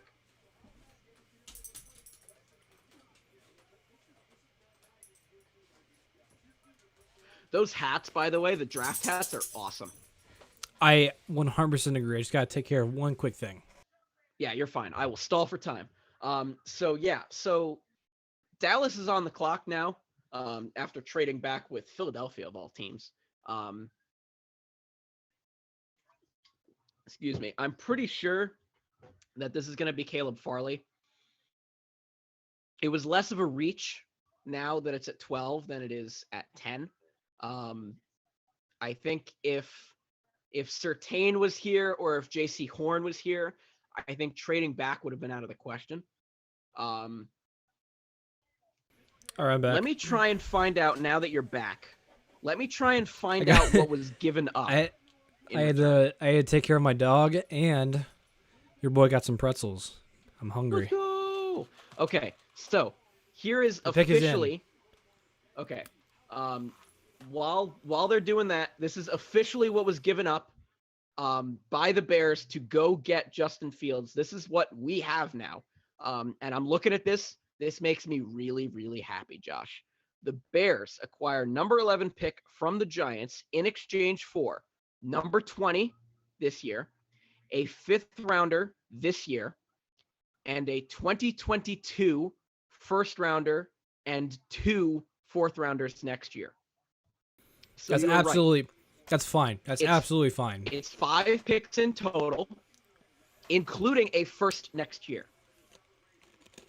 And a pair of fourths next year as well, which is great. Yep. That's phenomenal for me to hear. That we were able to fleece 2 first rounders, one this year, one next year, 2 4th rounders, both of them being next year, and a 5th rounder this year. It's just more capital this year. It's more stuff next year. Maybe to make some moves. The pick is in, Josh. If you want me to predict, it's Caleb Farley. I can see It Farley. could also be O-line. It could also be Kwity Paye. We will see as we look at the stats for the defense. They allowed the most points. It's either going to be in franchise history. It's either going to be Farley or Slater. I think I'm going to lean Slater, because I think you're I'm right gonna in that lean Jerry Farley. Jones. I think there's way too I many think Jerry holes and Jones is question too big of marks an on influence, defense. though. And if he is that big of an influence, they go Caleb Farley because he's the sexy pick.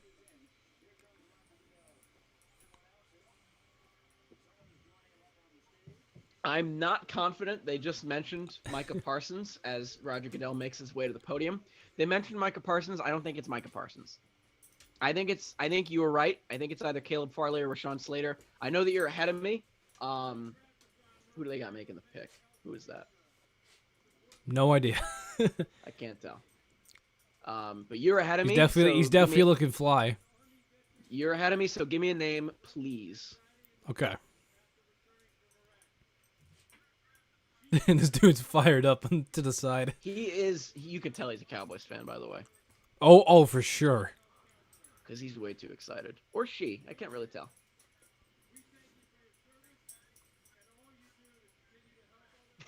Struggled with anxiety and depression, and they're celebrating on stage. Oh my god. Is there any way Roger Goodell cannot be just like this complete dad? Oh my god, yeah. He's It's a such girl. great father. It is a girl. It is a girl? I figured. All right. Here we go. Give me a name, please, Mr. Josh. All right.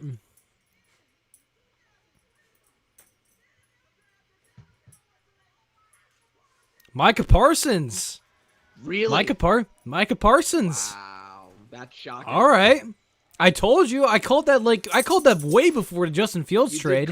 You did call it. I've called like 2 or 3 on this one. And that's only the 12th pick. Good eye. Micah Parsons. Okay, look. Micah Parsons falls a little love- bit later, but he's still obviously the best linebacker in the Oh, they're entire really in the loud. entire draft. Oh my god, yeah. I was just about to say I love Micah Parsons. I think he's a phenomenal defensive player. He might be Here- the best defensive player. Here's in this the draft. question though, Jacob. Is he definitely better than last year, like a Kenneth Murray or a Patrick Queen? I think so. You know, Or Isaiah Simmons? Simmons he's didn't not really better have a than great Isaiah year. Simmons because Isaiah Simmons didn't have a great year last year though. He was hurt half the year. It's true, but all right. But Simmons can play in the secondary. Micah Parsons is more of a pass rusher and a pass coverage guy. Micah Parsons can't comfortably line up at cornerback or safety. Isaiah Simmons can line up at linebacker. He can rush the pass as well. He can be a threat on the outside. He can line up at corner and line up with some top receivers. He can be a blanket safety and cover some ground that way. Not Micah Parsons. Isaiah Simmons can legitimately play all 11 positions on defense. Micah Parsons can only play like 7 or 8. Micah Parsons can't comfortably Only play 7 or 8. Only 7 or 8, right, exactly. But he can't really comfortably play secondary. Could that change? Maybe. But Micah Parsons is a phenomenal player. I hope, well, I mean, to be honest with you, I don't hope that he is successful on the Dallas Cowboys because I like his personality. I just realized that just clicked that he's on the Dallas Cowboys. That one of the top defensive guys is now, I gotta face him twice a year. Yeah. So now You'll be taking down Saquon. Yeah, please protect. Well, it's pretty hard to take down Saquon, but you know what I mean. That's true. Now with LA here, I think it's obviously Vera Tucker. No, I think Or it's Slater, No, it's my bad. 100% Rashawn Slater here. It's Slater. I forgot he was even on the board still. This is as clear cut as number 1 and number 2 was. I think the Chargers here are more giddy about the opportunity of Slater than the Cowboys were for Surtain when he was still on the board. Right. Yeah, Micah Parsons looks ugly in a Cowboys uniform. Shut up. But yeah, I think this is a really clear-cut pick. Josh, I need you to stall for time because I'm getting really hot in my sweatshirt. I don't know if you can tell, but there is sweat on my forehead. So I can see it. Right back. Yeah, I'm glistening right now, so I'll be right back. All right.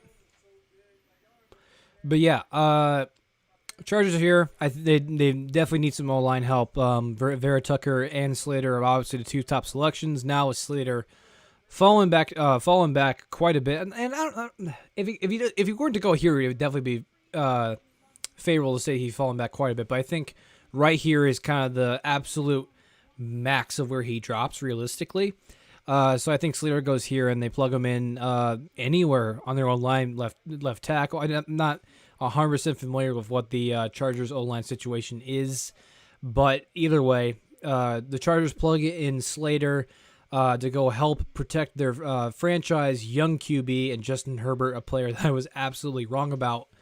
And the Chargers are just absolutely a stack. I see Jacobs Bell back on the stream. Yeah.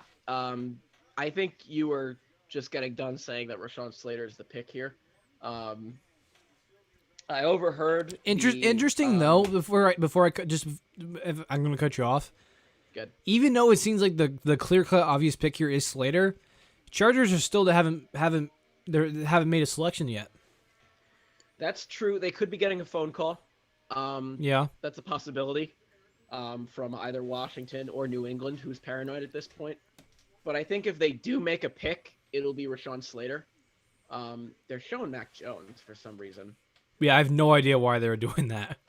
Oh, you know why? Because they're going to commercial, and they got to end on something like right. That. Yeah, I think Matt Jones is not going to be for a while. This is unless he goes New England. No, he's going to go to New England at the very least. But the very least. At the very latest, I think. What? How? He's going to go probably to Washington. So if New England stays pat at 15, I think that's the latest that he goes. I think Washington I disagree. I think Washington could leapfrog. I'm not saying that that's wrong. I say New England passes on him. Oh, okay. Well, then I just disagree with you. All right. But I don't know. We'll see what happens. The pick is in, by the way, for Los Angeles. Back to Matt Jones. If Matt Jones goes to New England, I think we all get Tom Brady vibes instantly when that happens. Absolutely. Yeah, you think Bill Belichick is making that pick without having PTSD of the guy that gave him 6 rings? But yeah, with the Chargers now officially sent their pick in, I think Rashawn Slater is the overwhelming favorite here. Yeah, this should be Rashawn Slater. It's such a favorite that I think we should actually talk about Minnesota before they even come up on the draft board. Yeah. So Minnesota I think they're is praying up that. I next. think they're praying for that in some fantasy world that the Chargers actually pass on Slater because they could desperately use Slater. And if they do end up picking Slater, I don't think they'll be super miffed because Christian Darrisaw and Elijah Vera Tucker are still available for them.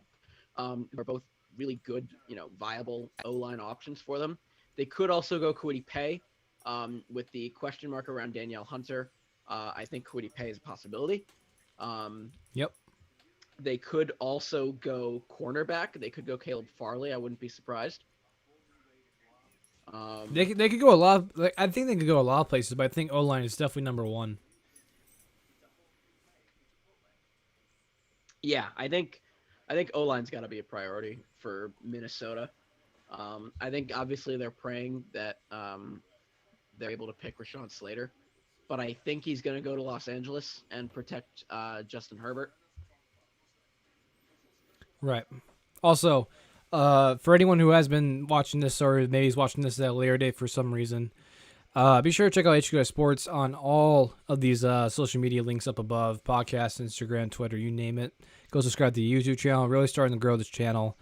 Hoping to do probably more live streams in the future, especially when the NBA draft comes along. And I absolutely love doing these live streams. I mean, we haven't done one in quite a while, and I gotta say it's definitely a healthy feeling of kind of like, all right, we're back doing live streams. Yeah, I'm having a blast. And outside of the technical issues that we were having beforehand, it's super fun. You know, going live in front of people, being able to interact with you guys. And the chat has been relatively quiet. So No problem. I would love to get those numbers up though. As we see Mel Kiper's best available, which you should never trust, by the way. He's got Rashawn Slater 1, Elijah Vera Tucker 2, Mac Jones 3, Elijah Moore 4, and Jalen Phillips 5. Josh, I want to ask you, why is Elijah Moore exploded up draft boards all of a sudden? Why do you think? Because people love receivers, but both people love receivers, and also there's just a lot of good receivers in this draft class. And I mean, I think maybe I obviously Mel Kiper maybe is a little bit questionable, but I think also that selection is not just purely based off what he reads on tape. I think it's also based on what he's heard from NFL people. And maybe people have Elijah Moore a lot higher on people's boards than people like me or people who watch every single prospect in this draft class. I mean, am I going to tell you that Elijah Moore shouldn't be the fourth best available player right now? No, but am I going to encourage it? Also, I really don't know. I mean, could you make an argument for it? Yeah, but probably not. Here's what I think, and I've done my research on Elijah Moore because previously Elijah Moore was not a name that I had even heard of. So I started breaking this guy down, and from what it seems to me, he is a big slot guy. He is a special teams threat. And with him being a slot guy, I look at Kadarius Toney as well, who is also a really proficient slot guy. Here's the pick. Think that I'm pretty sure Kadarius Toney is a better slot guy than Elijah Moore is. I also think Rashad Bateman and Terrace Marshall Jr. are Here's both. Slater. It is Slater. It is Slater. Okay. I also saw Slater in the draft room Justin Herbert right next to the TV. He's obviously had a major impact on this decision. I think so. Yeah, his eyes are glued, obviously, to the TV. An uproar from the 7 Los Angeles Charger fans that are in attendance. Let me mark down Rashawn Slater here. Yeah, so back to what I was saying. I think Rashad Bateman and Terrace Marshall Jr. are both better wide receivers, I believe, than Elijah Moore is. I think that Kadarius Toney is a better slot guy than Elijah Moore is, but Elijah Moore is a huge special teams threat. And I think that's really why he's exploded, because he can be a threat both on offense and on special teams. But now Minnesota's on the clock. And they are devastated with that pick. Christian Darrisaw, Elijah Vera Tucker, Kwity Paye, could be Caleb Farley as well. Could be Jalen Phillips. Any 4 of those guys. It could be Jalen Phillips as well.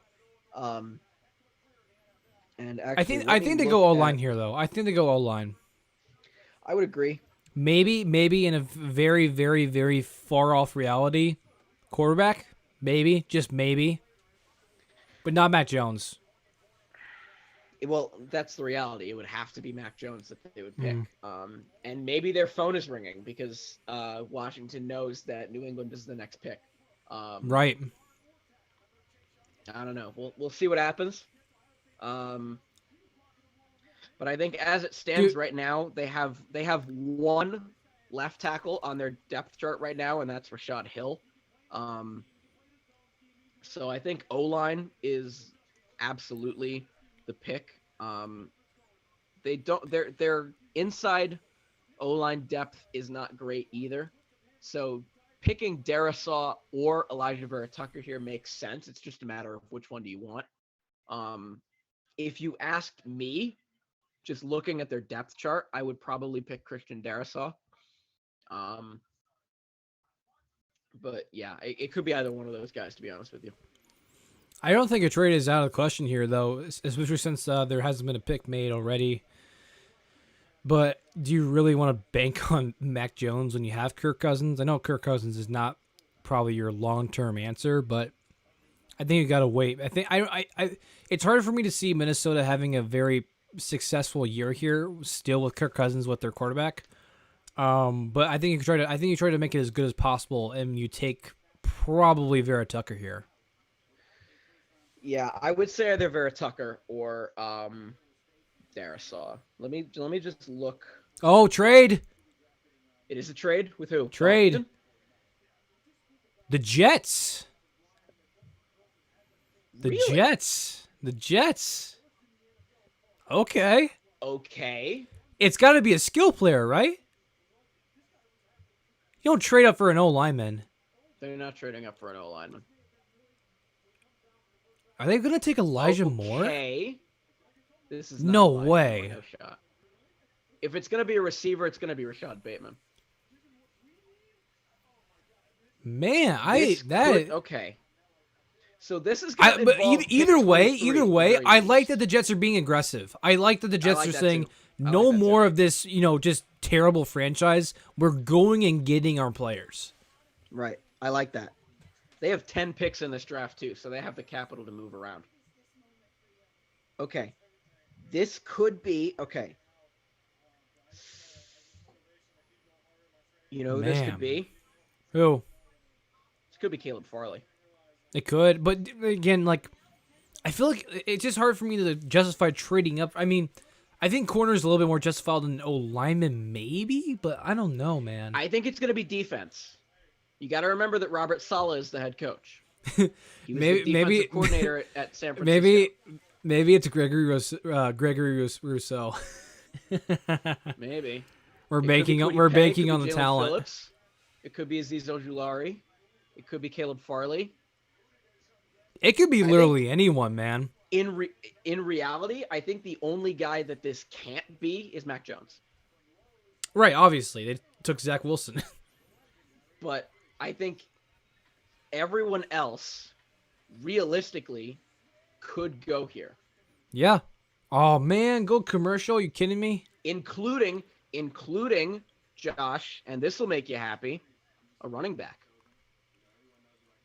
Sorry, who? I didn't hear.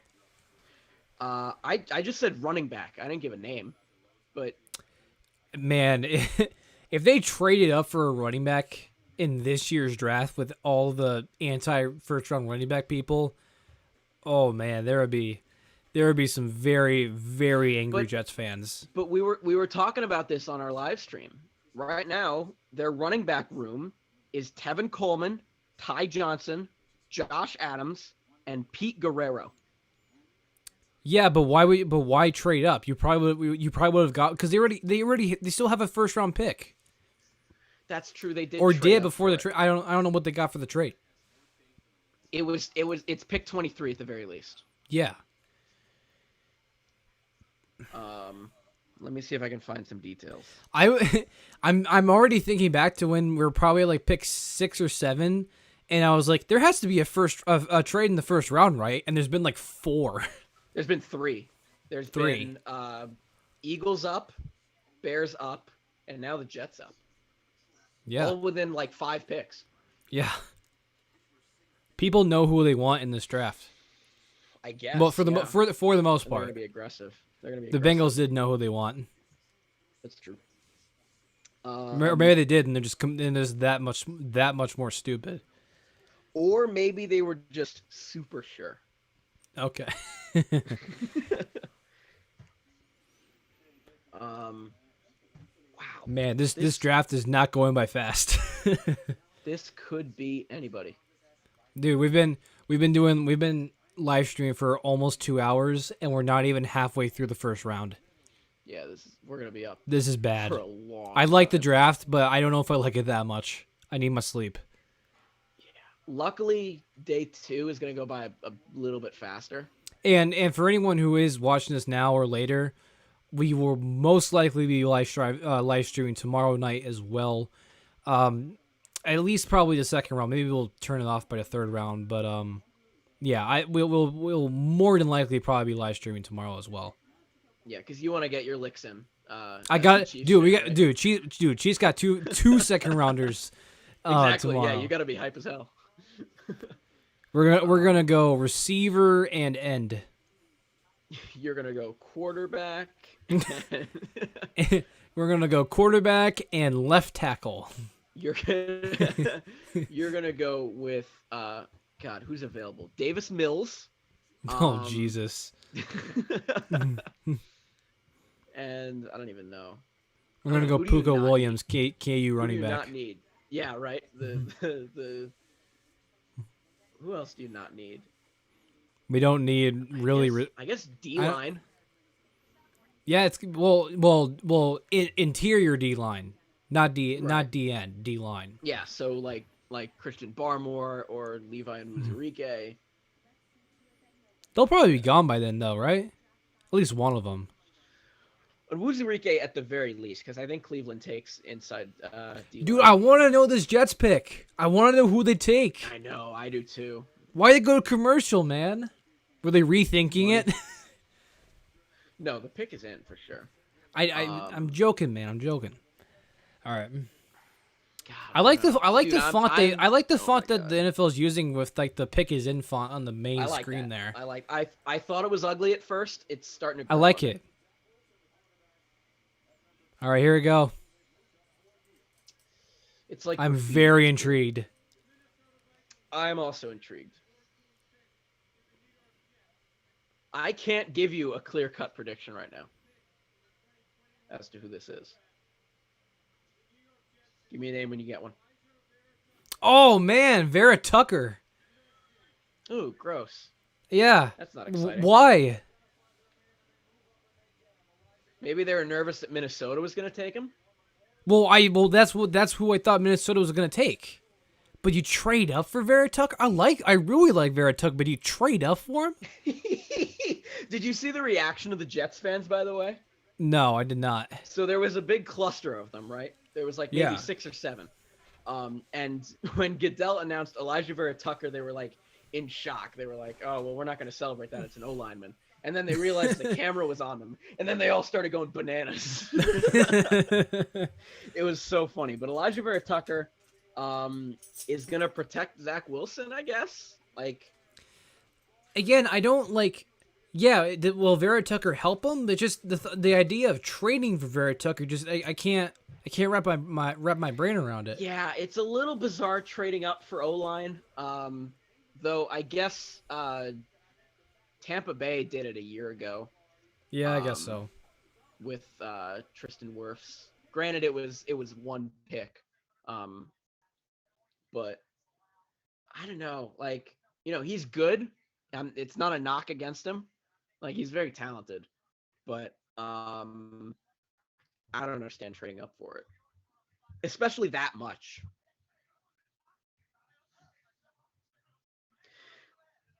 Have we figured out what they've given up, by the way? Because that's the other part of this. Unfortunately, not. No, we haven't given up. I don't know what they've given up. Apparently, the Jets are still on the clock. That's wrong. We apologize. Nope, Jets are not on the clock anymore. Fix the graphic. Nope. And Wrong. now we're Come on, right back into monkeys. the we're right back into the fire with wait. Oh, they're they're having a glitch on the thing. They said the Jets just drafted Mac Jones.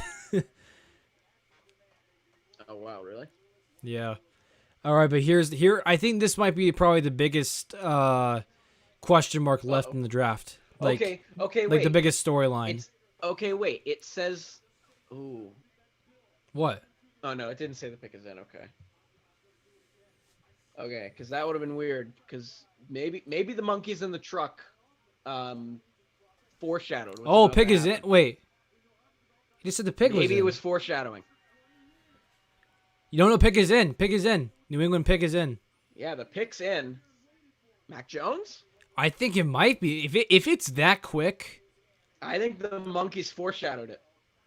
Goodell is already there. This is Mac Here we Jones. here we go. 1000%. This is Mac Jones. It's either Mac Jones or JOK, and I think it's Mac Jones. Oh God, they got to do the whole spiel again. Oh, they got another guy picking. All right. Okay.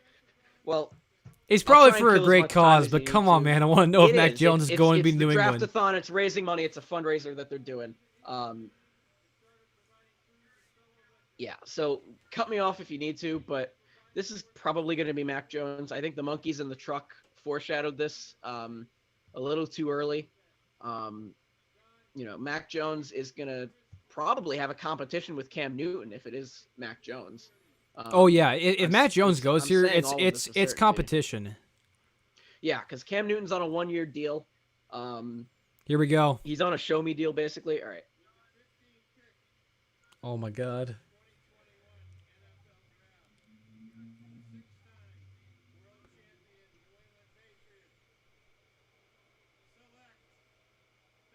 Mac Jones. Mac. All right. Mac Jones. So, oh man, Tom Brady not a vibes. They're already surprise. here.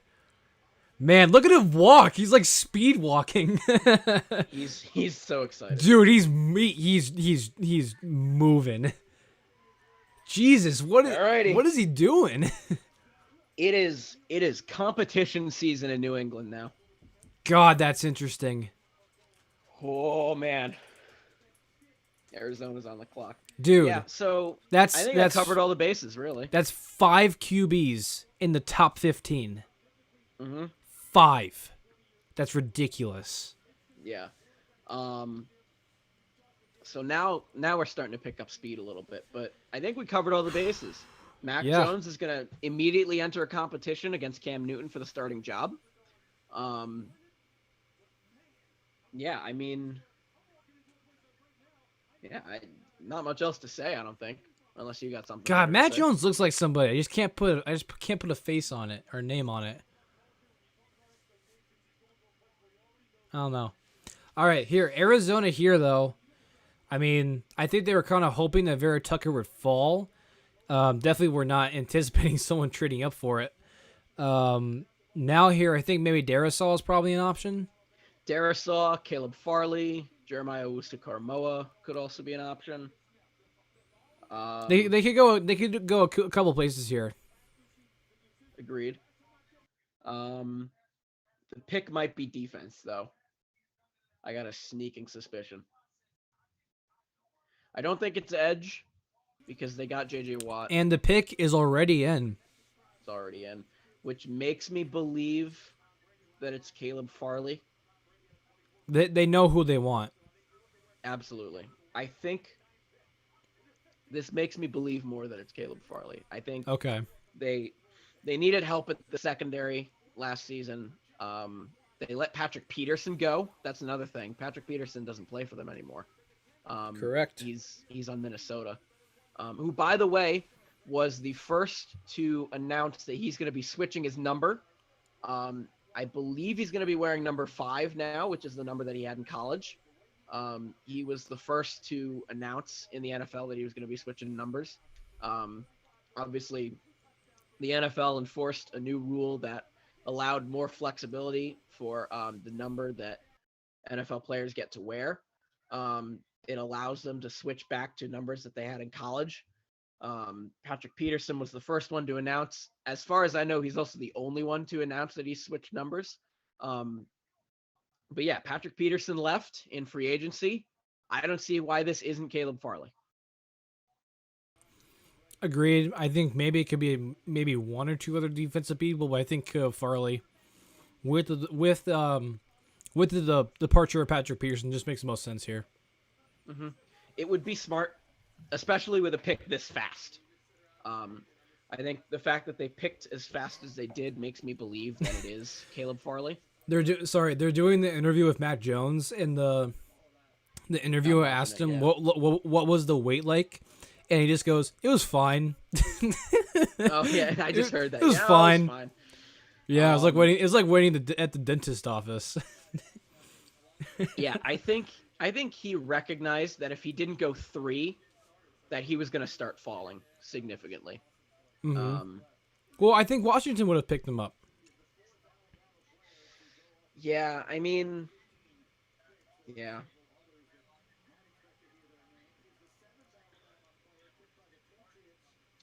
He's just getting started, ladies and gentlemen. Yep. Yeah, so is there any other major storylines for the rest of this first round?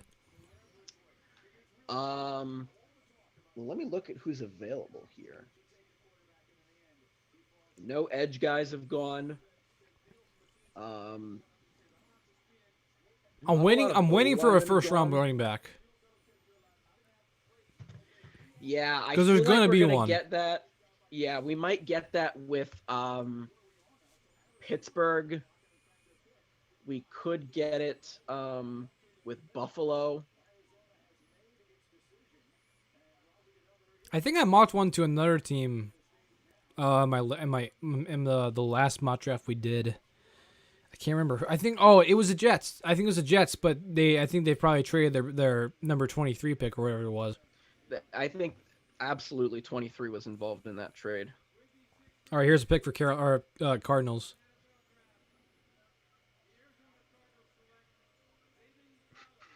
Who? I'll. Oh my God, the reach! Who'd they pick? Zaven Collins. Who is that? Tulsa linebacker. Oh, that guy. Yeah. Reach. Whoa. That's the first real reach. I know J.C. Horn wasn't expected, but that's a reach. All right. I don't mind it. I don't mind it either, but it's a reach. You can't say it's not a reach. It is a reach, absolutely. Because JOK is still on the board. And you took Isaiah Simmons last year. You can play Isaiah Simmons in the secondary, though. Okay, but realistically. Yes, he's primarily a linebacker, but you can play him. Zaven Collins reminds me a lot of Micah Parsons' game, with his ability to cover and to rush the pass as well. He's got good hands. He does have great hands. Wow. But still, man, reach. It is a reach for sure. Wow. Yeah. I mean, I like him. I think he'll fit well in that defense. The thing is, though, with the top 20 pick, is it okay? Is it good enough to like a person, or do you gotta love a person? Come on. I don't know. I mean, yeah. So now, Vegas is on the clock. What do you think? Yeah, what do you think here? Christian Darrisaw, 100%. Okay. I was kind of leaning there too. You sign Colton Miller to a massive deal. You stick Christian Darrisaw on the other side. It just makes sense. You deal away or let go of a lot of your O-line. Your O-line needs help. Christian Darrisaw is able to get that for you. As we will be right back.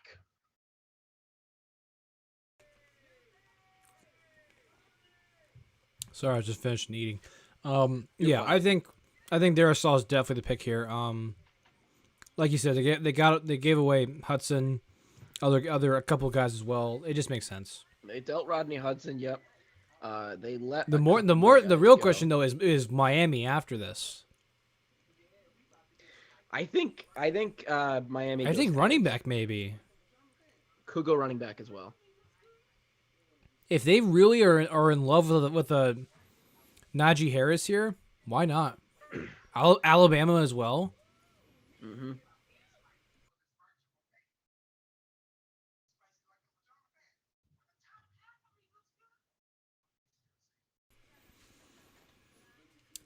This draft has been, I feel like I mean, the last one was definitely just kind of crazy because they're just kind of trying to throw it all together with COVID. But I feel like this draft is living up to the hype a little bit.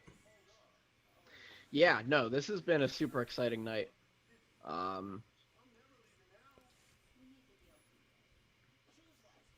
Yeah, I think I'm looking at who they've let go. You know, Richie Incognito is getting older, so I think they were hoping that Elijah Barrett Tucker would go here. But that would have been best case scenario. Absolutely would have been best case scenario. I think they could go JOK now that he's available. I don't think that would be super outlandish. They could go Onwuzurike to pair with Yannick Ngakoue on the D line.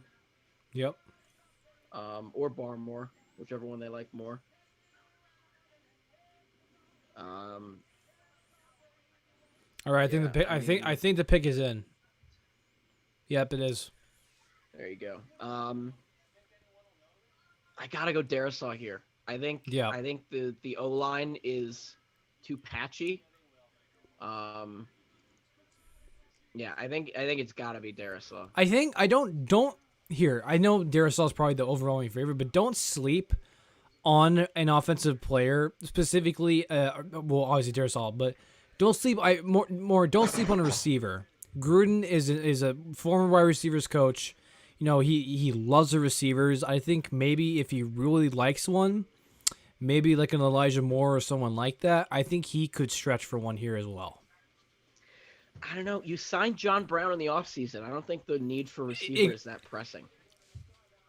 I think you made my point even more. They had to sign John Brown in the offseason. They got Snead as well. They have Henry Ruggs. Right now, this is what their depth chart looks like at wide receiver. Henry Ruggs, John Brown, Hunter Renfrow, Willie Snead, Brian Edwards, Zay Jones, Keelan Doss, Trey Quinn, Marcel Atman. I think if they pick a receiver, it's a feature guy like Rashad Bateman or Terrace Marshall Jr. All I'm saying is don't sleep on it. Yeah, I don't know if I'd be super surprised. I'd be surprised if it was Elijah Moore. Let's start with that.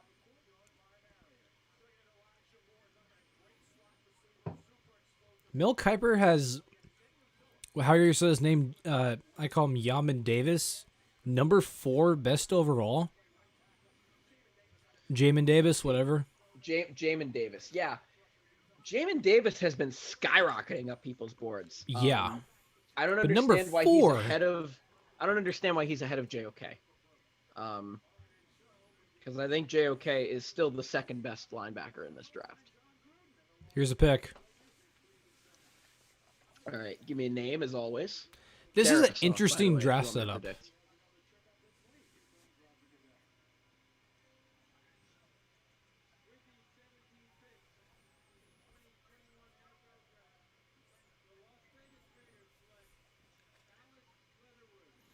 No one that we thought. Alex Leatherwood, also O lineman. Oh wow! Okay. But also kind of a reach. Okay, I like Leatherwood. I've been on record, Josh, saying that this is a more agile Mekhi Becton. Because look at the size of this guy, by the way. He is massive. It's a dance party there. I mean, is your O lineman first round prospect not going to be massive? He's 6'5". He's a big guy. He is. Let me. Maybe I'm spoiled because the Chiefs just signed a guy who's 6'8", 360. perhaps. But this guy is 6'5", 312. If you want the exact, numbers. I mean, People are O-line. they're probably gonna move him the guard, most likely. Yeah, they might, because Richie Incognito is 38. Alex Leatherwood has guard flexibility. Hmm. Yeah, actually, you know what? I'm talking myself into this pick. I think I like this pick a lot. I think they needed interior help. Alex Leatherwood's gonna help. Yeah, I'm talking myself into this. So now, Josh, Miami's on the clock. They could go edge. Yep. They could go running back. They could go linebacker. They could take the first safety off the board in Trevon Moehrig. It could go a lot A of little high directions, for Josh. him though. Yeah, I think so too. But they could go a lot of directions. Josh, you are the GM of the Miami Dolphins. Which direction do you go? I think Darisaw is actually more of a possibility than you might think. Now that he's fallen a little bit, and depending on what you think, there. I mean, maybe like would you say Darisaw could play guard? It's a lot. It's less possible. likely. I think It's less Darisaw likely is than Leatherwood. Sorry. Leatherwood. Yeah, Darisaw he fits better as a tackle. I think And the if pick Darisaw, is already in for Miami. pick is in already. So Darisaw fits better as a tackle. I think wherever he goes, he's gonna start right away, whether it's at right or left. I mean, Don't sleep on running back here. No matter what people like the stats tell you. If a franchise likes a running back and has a needed running back, I think they do ultimately take running back. Like you said, they could go edge here. I know they just got rid of what's his name, Isaiah Jackson, when in that tree with Washington. No, not Isaiah Wilson. That was the guy that they cut. I think it was, or was it Austin? I think his last name was Jackson or something like that. Either way, it was a trade with Washington. He was a guard, longtime guard, former first round pick. Eric Flowers. I know who you're talking about. Eric Yeah, Flowers. Jesus Christ, why can't I think of his name? Yeah, Eric former Flowers. Giant. Yeah, good riddance. So maybe they have a need a guard here. Yeah, maybe. Maybe. Why did I say Austin Jackson? Yeah, I don't know why you said Austin. Well, Austin Jackson plays for them. They do, yeah. If you made me Here's his pick. predict, Kwity Paye. Here's But it Jalen could be a lot of Phillips. guys. Jalen It is Phillips. Jalen Phillips. Good for him. Jalen Phillips is a really good edge rusher. Yep. Really, really good. That's cool. He has this he has his only close family around him. Mm-hmm. That's cool. His dad is taller than him. He's a Miami guy. He went to college in Miami. He doesn't need to go far. That might have had some influence. Similar to the J.C. Horn pick a couple hours earlier. Could have had some influence. And now, Josh, name redacted is on the clock. And Darisaw is in their lap.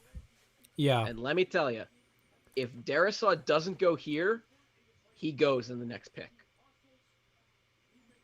To New York for sure. That's right. You guys haven't made a pick yet. Darisaw is available. They could take JOK. Wait. Well, here's the thing. If Darisaw does go here, who do you want the Giants to pick? If Darisaw goes, we would probably have our option of Kwity Paye or JOK. And I wouldn't mind either. Okay. You wouldn't mind either of them. I wouldn't mind either. No.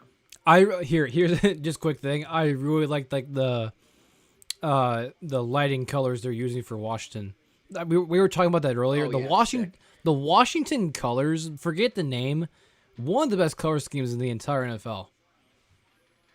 Yeah, I mean, I think as long as they keep that color scheme when they do change names, and I say when because it's gonna happen. Um, yeah, I mean it's a really really nice looking color scheme. It looks sick on Color Rush. Um, yeah, I mean not much else needs to be said. I don't think. Agreed. Now They're gonna go to commercial. I know. This is supposedly a first round mock draft, like not mock draft, NFL draft, like reaction vid or live stream. Do we want to go to whole first round? I do. I think I do. You do? I know Okay. it's Just gonna want be to make long. sure. But I think I do want to go the whole first round. I'm not gonna lie. Um, I am tired. I'm not gonna I'm lie. exhausted as well. Yeah. Um, but yeah, I think The we draft go only the the first the full round. First round NFL draft only happens once a year. You gotta stay up. Yep. And I think when we do day two, um, teams have less time on the clock to make their pick. Here, they have 10 minutes to make their pick, and 9 times out of 10, they take the full 10 minutes because they're listening to calls, they're deciding who they want to take. Day two, I think you have 5 minutes to make your pick. It's going to go by a lot faster. We're going to have less time to sort of chill. There might be less commercials. I'm not sure, but I think day two will be a little bit more manageable. We're gonna start earlier as well. It starts at 7 Eastern. Um, yeah, I mean it'll be interesting. But right now, Josh, the pick is in for Washington. And I ultimately agree with you. Plus, I will definitely have more energy tomorrow since I actually have a day off tomorrow, which is very very helpful. Yeah. So I think if it's not Darisaw, it's one of either JOK, Trevon Moehrig, or Caleb Farley, who's still available. Farley's a shout, especially if they just want to keep stacking that defense. Mm-hmm. Yeah, I mean, and why not when you have I a top five can't defense see. that's so There's young? no way to go edge here, No, absolutely not. even though there's like Um, Kwity Pay. No, because I mentioned this earlier. Chase Young, Darren Payne, Matthew Ioannidis, Ryan Kerrigan, Jonathan Allen. That's five guys on a four-man defensive line. The last Right. thing you need is another defensive line guy. Mm-hmm. So Kwity Paye, Yeah. Azeez Ojulari, absolutely not the pick here. If you're going to go defense, you're going to do it in the secondary with either Trevon Moehrig or Caleb Farley, or you go up the gut with someone like JOK or Baron Browning, who are available, or you protect Fitzmagic, Kyle Allen, Taylor Heineke. You take Christian Darrisaw, probably the safer pick out of all of them. I can't decide, Jacob, whether I want to see Washington take Darisaw here and make your guys' pick a little bit tougher, or have Darisaw available for you guys and then you And we just don't pass. take him. It's possible. That is a large group of people. Wow. Yeah, they've filled it up. Oh yeah. Everyone's excited to be back. And I don't blame them, to be honest with you. Why am dude? I'm like starving. I don't know why. Couldn't tell you. You just had pretzels. I did. They're very good. Salty. I'm gonna have to go pee eventually. I don't want to do it. I can't do it right now. I'm not gonna be able to do it the next pick. Don't do it where you are. No, I'm gonna get up and go. But like, Okay, no, good. I'm not gonna piss myself, but I can't do it. I was assuming Yeah, I with would this assume you'd pick. get a bottle if you were somehow I'm like not gonna. gonna piss bottle it. No, I'm not. It's All not right, here's a marathon. pick. Here's a pick. All right, pick is in. It's either Caleb Farley or Christian Darrisaw, I believe. Give me a name as always. Another one we were just talking about a dude who was shooting up draft boards. Jamin Davis, linebacker. Really? Mm-hmm. Wow. So the story becomes They realized it was a linebacker and they started celebrating. Yep. So the story now becomes JOK sliding. He is a tall linebacker, man. He's big, yeah. Now, let me tell you about Jamin Davis, if I can find him. Is sort of a guy that can play. He'll be able to sit behind someone. I'm looking at the Draft Network's not sponsored their profile of him, and they say that their description of him is a developmental will linebacker. Right now, the guy that they have at will is Josh Harvey Clemens. So Jamin Davis is going to be able to sit behind him or start right away. Realistically, either one. And he'll be able to learn about this defense that was top 5 last year. Yep. And now, once again, your New York Football Giants are on the clock. We are going to pick here. Man, if it's not Darisaw. Listen. Darisaw is available. I obviously wouldn't mind Darisaw. Kwity Paye and Azeez Ojulari are available. I wouldn't mind either of them. Caleb Farley, I wouldn't mind, because Caleb Farley is a question mark at secondary.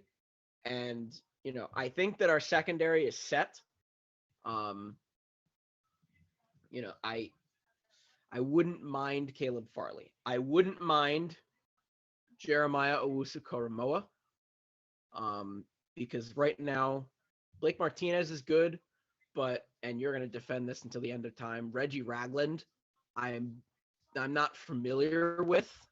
Maybe he proves me wrong this year. I'm not going to defend Reggie Ragland to the end of time. I'm just saying he's a usable piece. He's a Chiefs guy. I understand. He's a sentimental guy. The one guy that I'm hoping that it's not, and I'm hoping that this is not the reason that we traded back, is we traded back because Devonta Smith was picked in front of us, and we traded back to get capital and also get a receiver. Oh, no. Not what I want. Oh, man. I don't want a receiver. They wouldn't. No, they wouldn't. No, with Devonta Smith, no. No shot. No way. Right? No way.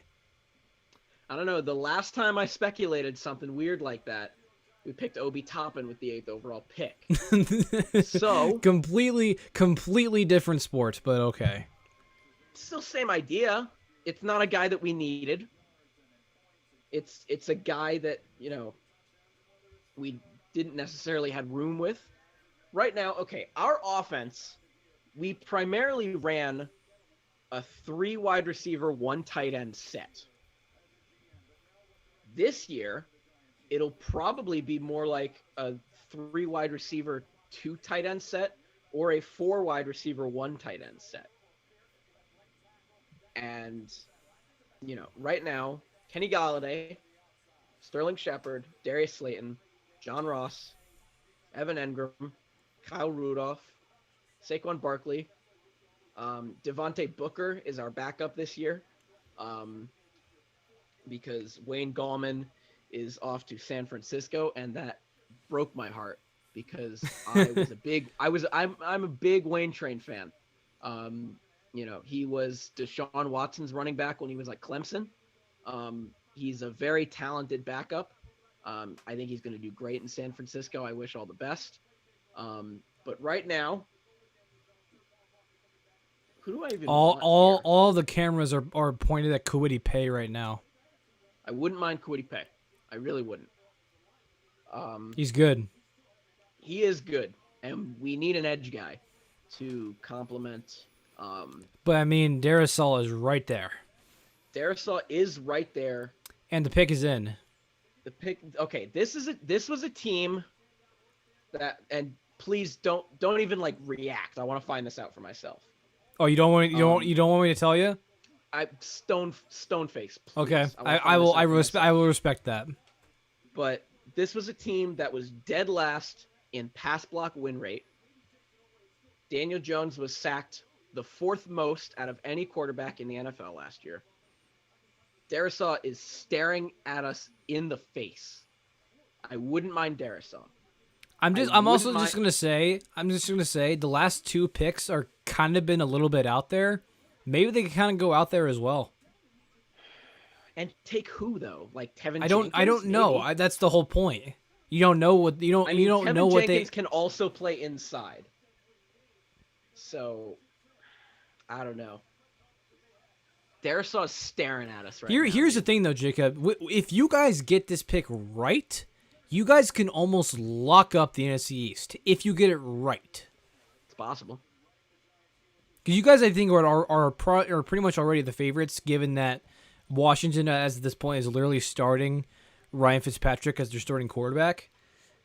So yeah, I think you guys. Yeah, and well, I mean, Dallas fixed their defense a little bit with Micah Parsons, but they don't know what they're going to get from Dak next year. I'm so nervous. Oh, don't screw it up, Dave. Please.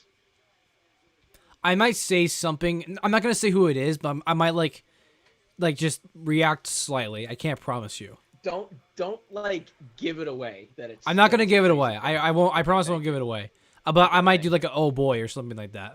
Oh, I'm nervous. Oh, I'm nervous now. Oh, God, no. why aren't they explaining who the people in the chair are? It doesn't make any sense. Okay, I'm turning up Roger. Oh my God, I'm so nervous. He's wearing an LT jersey. It's a white dude. Oh my God. Oh my God. Oh my God. All right. Oh my God. Oh no. Please don't mess it up. Oh my God. Oh my God. Oh my God.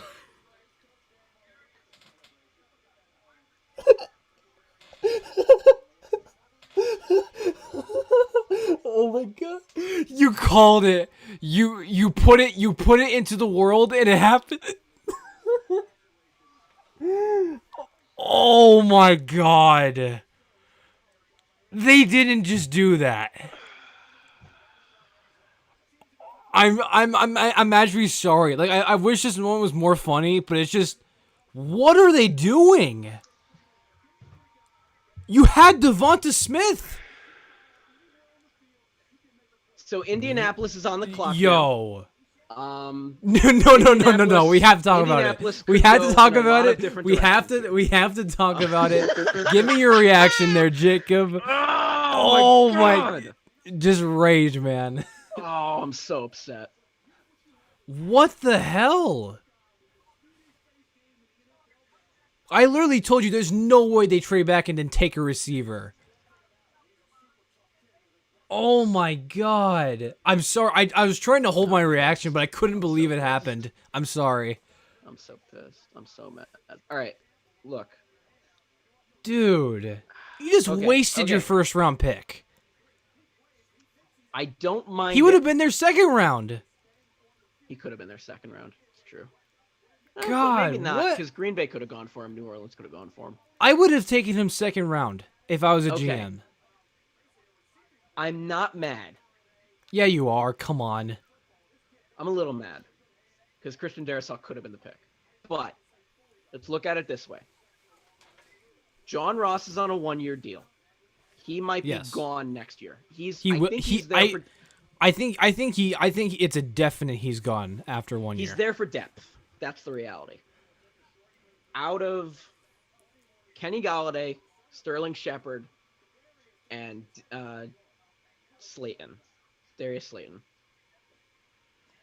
The only guy that can realistically play slot is Darius Slayton, and even he is not really a natural slot guy. Right. Kadarius Toney is a slot guy. He's designed to play slot, to do special teams, to do all that stuff. Kadarius Toney is gonna play slot for us, and I'm less mad. I'm mad that it's a receiver. Let's open with that. But yeah, I'm happy that it's not Devonta Smith, Terrace Marshall Jr., or Rashad Bateman, because those guys are designed to be feature wide receivers. They're designed to be wide receiver 1 or wide receiver 2. Kadarius Toney is not meant to be a featured guy, and he's not gonna be as long as Kenny Golladay is there. Listen, I hear Kadarius you. Toney. Wait. I hear you. Really, okay, no, I'm I'll let you mad. finish. I'm I'll let you finish. I'll let you finish. I'm about to finish up. I'm mad that it's a receiver because Darisaw and Kwity Paye are staring right at us. But I'm less mad that it's this receiver. I really don't mind that it's Kadarius Toney. I'm trying to talk myself back into this pick. I'm not super upset. Would I love for it to be Christian Darisaw? Yes. Would I have loved for it to be Kwity Paye? Yes. But I'm not super miffed that it's Kadarius Toney. Okay, fair enough. We're at a commercial. I'll let you give your closing remarks on the Giants and then talk about Indianapolis, who is now on the clock. Their needs. I'll give you their needs. Offensive tackle, They're taking wide Darisaul. receiver. They're taking Darisaul. They're probably going to take Darisaw. I'm going to go P.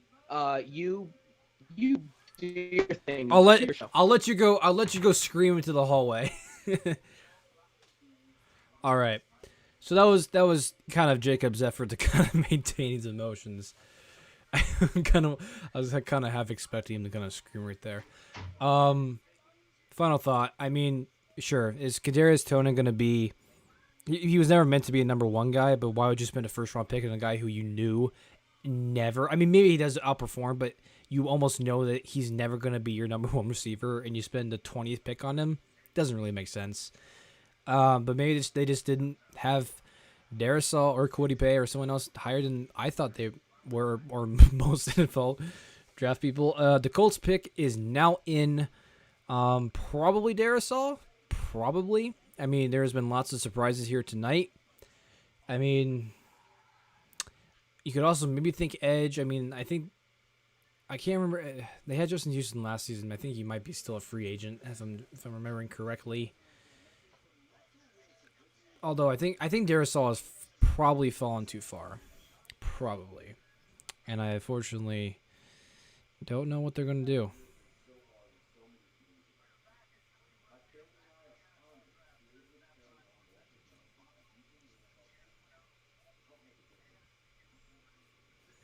Also, for anyone watching, please leave a comment or anything. I'd love to hear any of you guys' takes on the draft tonight. It's been pretty exciting. I mean, not as exciting since my Chiefs don't have a pick tonight, but NFL draft, I'm here every time. Let's not do that. There we go.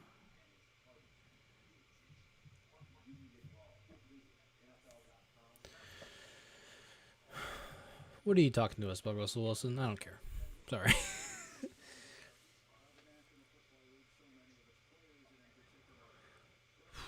All right, pick is in for the Colts. It's gotta be Darisaul, right? It's gotta be Darisaul.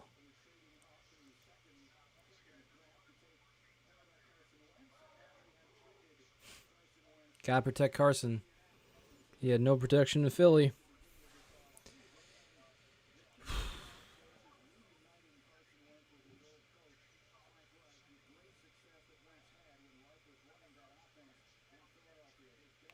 All right, Colts pick is about to be announced. They're just spitballing about Carson Wentz.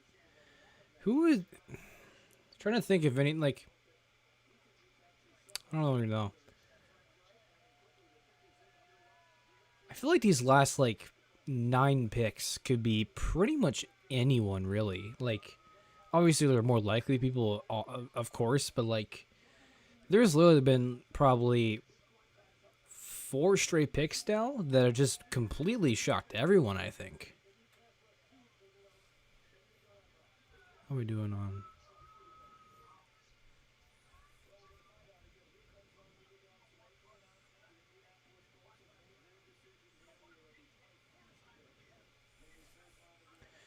Here comes Goodell. God, I don't. They must have said something earlier in the draft about who the people in the chair were, because that's just I can't get my mind off it. All right, here's pick. It's gotta be Darasol. Oh, okay, Kwity Paye. Okay, I said it could be the end here. Makes sense. That probably means Justin Houston is officially gone. It makes sense. He's getting to the end of his career anyway. Kwity Paye, Colts. I mean, you do kind of start. You have to start wondering why Darasol is falling this far. May just NFL executives don't have him as high as I think most people do. Now Tennessee's on the clock. I think they were definitely hoping for Kwity Paye with all their pass rush issues. Tennessee, they're for a team that is Mike Vrabel. I mean, like all about being tough and whatnot. Man, they had such a poor defense last season, so bad, especially in terms of pass rush. But yeah, Kwity Paye, 270, man. He's a big guy, big, strong. But also kind of quick, too. Kwity Paye's good, man. He's good. All right, looks like Jacob's kind of starting to make his way back. I mean, yeah, it's good. I'm not mad, but yeah, I mean, we'll see what happens. Now at Tennessee on the board, I mean, they go linebacker maybe. They kind of could use a linebacker. Maybe Moreg goes here. They need help on defense, especially. I mean, maybe they go best player available now that Darasol's here. Jacob, you are back once again. Yeah, I don't really know why they went Kwity Paye here. I mean, they could have. Yeah, but they also were needing. I literally said they could probably also go edge here, since I think Justin Houston was a free agent, and I honestly don't know who's on the other side. I mean, I was saying that it's starting to become a concern of why Darasol is falling so far. But Kwity Paye here, man, I think I don't mind this pick at all. I think it's best available, and now with Tennessee on the clock, I was also saying Tennessee is now furious because I think Kwity Paye was going to be definitely the pick for them. No, absolutely no. No, why? They don't need edge because they signed Bud Dupree. They don't need an edge guy. Bud Dupree, he can also play linebacker. Tennessee has like one of the worst pass rushes in the entire league. There's one guy available that would fit really well with Tennessee that has slid down significantly. They signed Janoris Jenkins, but that's not really gonna do much, I don't think. Caleb Farley is 1,000% the pick here. If it's not a receiver, it's not absolutely Darasol? Caleb Farley. No, it's not Christian Darasol. No. Why not Kwity? Absolutely. If Kwity Paye didn't go in Indy, why not here? Because I don't think they need edge. I think here. Let me. I let think me they pull up their do. depth chart. Dude, their pass rush last year and the year before that was terrible. That's why they signed Bud Dupree. That's exactly why they got one in free agency. But you need more than that. Yeah, sure, but I mean, Bud Dupree is. So, but you're saying Caleb Farley is 100% the pick Caleb here. Farley is 1,000% the pick. All right, I'll ride with that. Harold Landry they have, which is solid. Bud Dupree they have. Jeffrey Simmons is on the other side. They could use an interior guy maybe, but I think if Caleb Farley is here, you take Caleb Farley. Okay.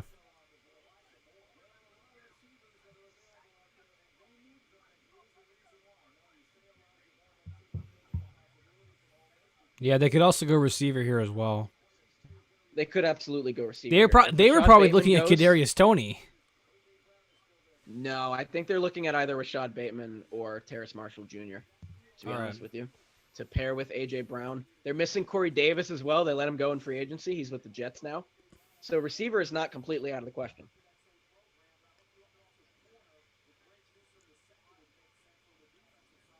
Yeah, Jonnu Smith is gone. They're showing all the guys that they let go. Adam Humphries is also gone. He's with Washington. They're showing They're showing Elijah Moore right now. Elijah Moore's not going to be the guy. Greg Newsom. I think could be the guy. Bateman is an underrated pick here. It could be Rashad Bateman. They're showing him right now. If it's not wide receiver, it's Caleb Farley. Unless they're speculative of Caleb Farley, because Caleb Farley is a guy that had back surgery a month ago. He just got diagnosed positive with COVID, so we don't know what that's going to do to his body. If this isn't Rashad Bateman or Terrace Marshall, I think it's probably either Caleb Farley or Greg Newsom. I think it's one of those four guys.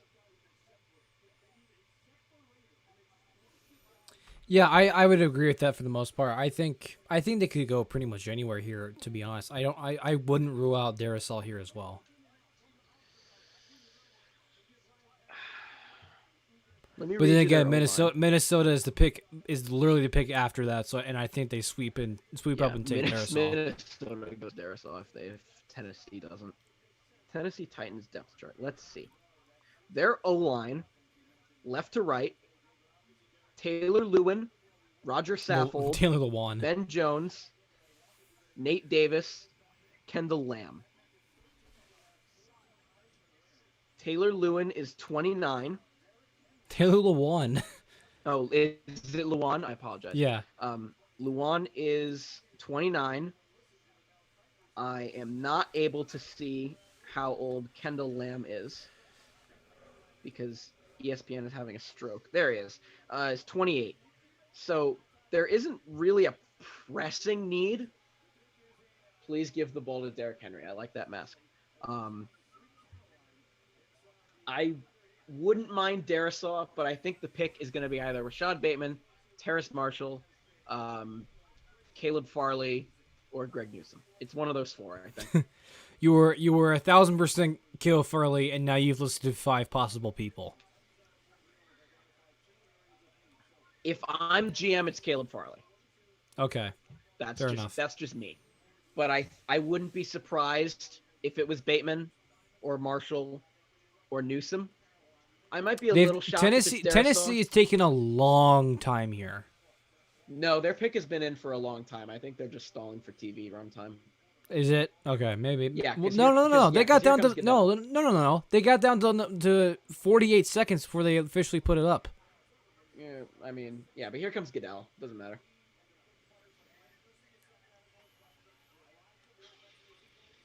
If I'm the GM, it's Caleb Farley. I'm gonna go Bateman. I'm gonna go big. It could be a receiver. I really wouldn't mind a receiver. You But I gotta think remember. if- You gotta remember your quarterback is Tannehill. You gotta surround him with players. If they go receiver, I think it puts them out of the Julio Jones race, Yeah.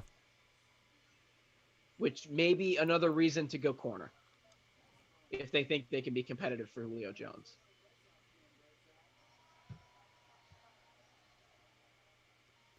Jesus, this is taking forever. Well, they're letting him sing Sweet Caroline. Oh yeah, completely worth it. Roger's letting him sing. It's fine. That's why. That's 1,000. Oh, you're right. Farley boy. So here comes Roger. It is Caleb Farley. Yep. Nice job. To quote Paul Heyman loosely, He is alone in a room. he's got COVID. That's why. Oh, he does. He's That's isolated. right. He's isolated. That's why. But he's literally not doing anything. He's like bobbing his head. He's just rocking like- up and down. Dude, he looks like he's standing. He looks like what people look like when they're standing like a big group, like getting like addressed by a teacher, like their first day of school. Yeah, he got surgery on his back a month ago. He got diagnosed with COVID. This is, I think, a risk that Tennessee is willing to take, and it's a good risk at the very least because I think Caleb Farley, when he's healthy and he's on the field, is worth it. I think he's the second best cornerback in this draft, and J.C. Horn went in front of him because of all the question marks around him. I think he's a great coverage guy. He's got a long reach. He's able to cover a lot of ground stationary. I was high on him as well as Patrick Surtain. You can also rush and the I think passer. He can rush the passer as well from the edge. Reminds me a lot of Jamal Adams. someone who can cover, but can also rush the pass. Virginia Tech has also produced corners, man. They got Kendall Fuller. Virginia Tech can produce corners. Yeah, they're a good secondary school. Secondary as in like secondary like And safety, like cornerbacks and safeties, not like a secondary school. But yeah, I mean, And now great pick and by now with Tennessee. Minnesota, Darrisaw is 100% Darrisaw is going. 1,000% the pick. Yep, absolutely. You look at the guys available. It could be an edge guy. It could be Aziz, but I think at the end of the day, Christian Darrisaw goes here. And then do we see a running back with Pitt after that? Pittsburgh. Pittsburgh will be really interesting. As conveniently enough, he's got his Tennessee Titans hat. He's holding up a number 1 for some reason, which is odd because he went 22nd. Number 1 Maybe corner. because he went in round 1. He thinks he's the number 1 corner, maybe. He'd be wrong, Patrick Surtain is. But we're going to commercial again. Oh, man. Okay. This is Darrisaw, I think. Okay, I got to respond to some messages from people regarding Yeah, you go right ahead. Just I gotta don't respond go to silent on me. I'll respond to you. I'm keeping up with you. The pick is already in for Minnesota. They are taking Yeah, Darrisaw. Fair play to it's them, Darrisaw. man. They trade all the way back and still get a very, very talented player.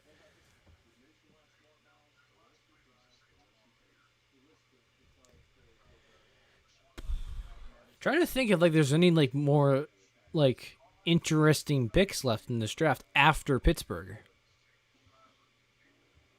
You got Green Bay, I think maybe? I think either one of those Baltimore picks could be interesting. That's true.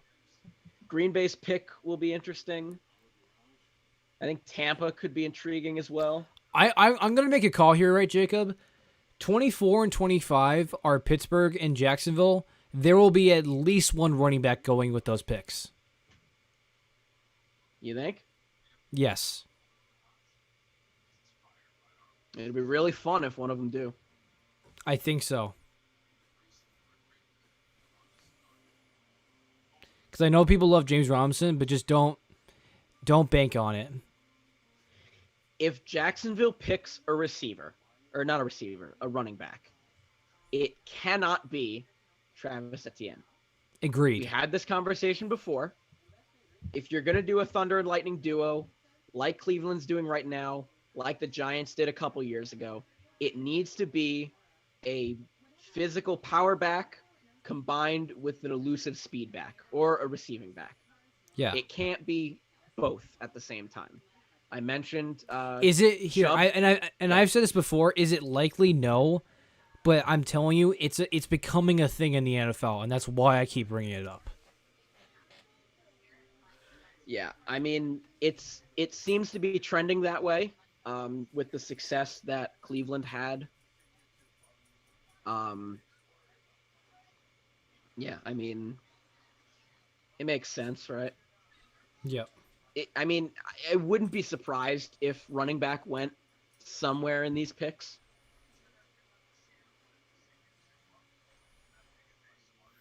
How about now, since we're likely not to see any major picks left in this first round? Jacob, give me your pick. The best pick of the first round. Not well, obviously you're going to say like Trevor Lawrence is obvious, but pick that you just didn't see coming, but you really like the move. My mind instantly goes to Justin Fields to Chicago.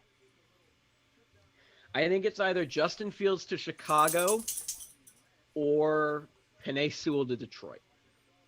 Okay. I think it's one of those two. Because I think And then Penei Sewell and then I think to and then I Detroit, think sorry, I think you can make an Yeah. argument Penei Sewell not going to Cincinnati is maybe one of the worst. yeah, probably fell flat. And maybe Zaven Collins to Arizona was a little bit of a head scratcher. Oh yeah, that one too. But I really don't mind Zaven Collins. I think he's really talented. I think But is he's he gonna is do he great. is he number 16 or 17? Is he worth 16? Is he worth taking over JOK? No and no. Okay. Here's the pick for Um, Minnesota. It'll be Darisaw.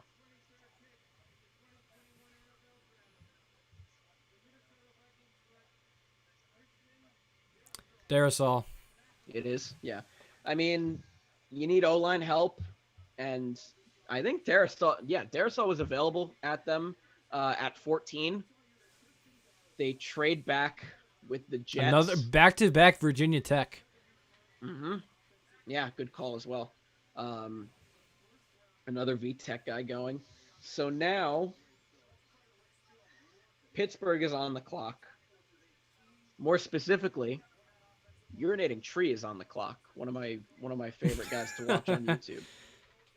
U-Tree is on the clock. Urinating Tree does not want Najee Harris to go here No. Absolutely not. because the argument is who's going to block him.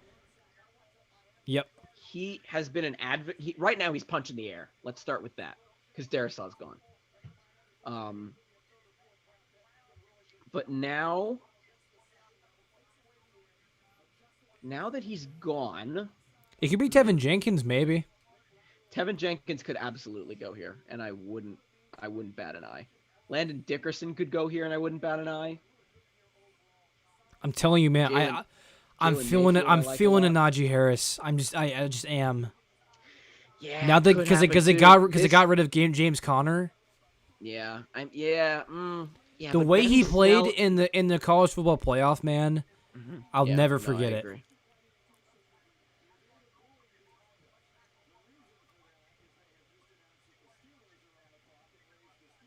Pick is in quickly for Pittsburgh. Oh man, I have no idea who this could be. This could be a lot of guys. Here we go. Quick. Goodell is right up there. I like it. Get these picks in, man. Get them in. Yeah, let's speed this up. I want to go to bed. All right. If you want me to predict, Tevin Jenkins. I'm going big. Najee Harris, all in. All right, here we go. All the chips are in. If you wouldn't have said Tevin Jenkins, I would have said Tevin Jenkins. For the sake of diversity, I understand where you're coming from. Why? We don't need a flashback to 2004, please.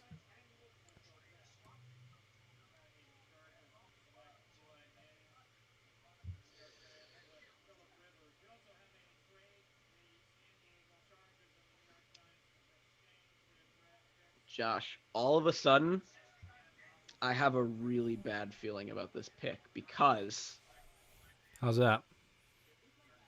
this could be a quarterback. You think it's a quarterback? Pittsburgh here? Not out of the question. Who? Roethlisberger's 38. Kellen Mond, Davis Mills, Kyle Trask, any one of those guys. Do you Probably really Davis Mills. six I'm not- quarterbacks in the first round? I'm not saying it happens, but it's possible that it's a Here we quarterback. go. Tevin Jenkins. Give me Tevin Jenkins. That's my prediction. Or Najee Harris. I wouldn't mind Najee Harris either.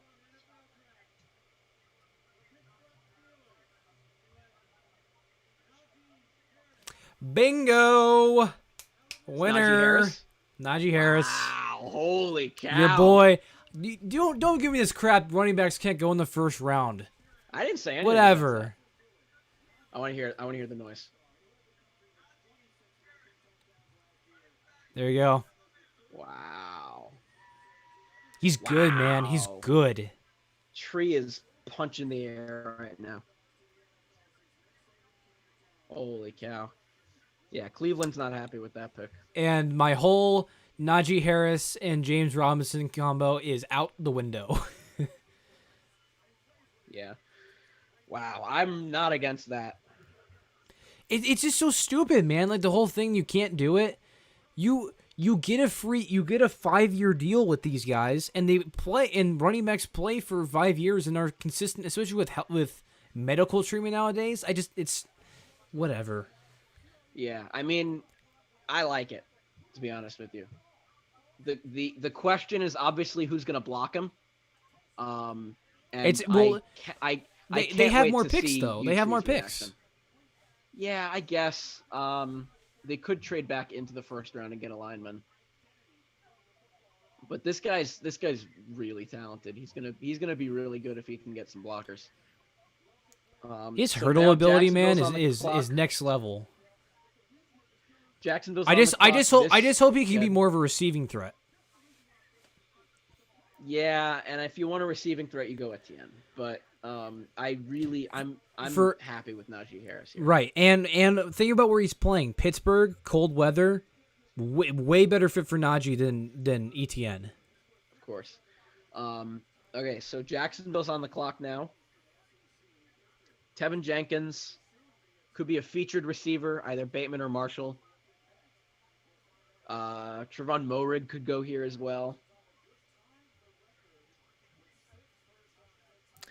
6 Alabama people have been taken in the first round. I have no clue about sports. I'm just here to support JMO. I don't know who this guy is. Canadian bacon meat or Canadian bagel meat. I apologize, but thank you for supporting me. I suppose. I didn't know. I'll honestly take anyone in the comments right now.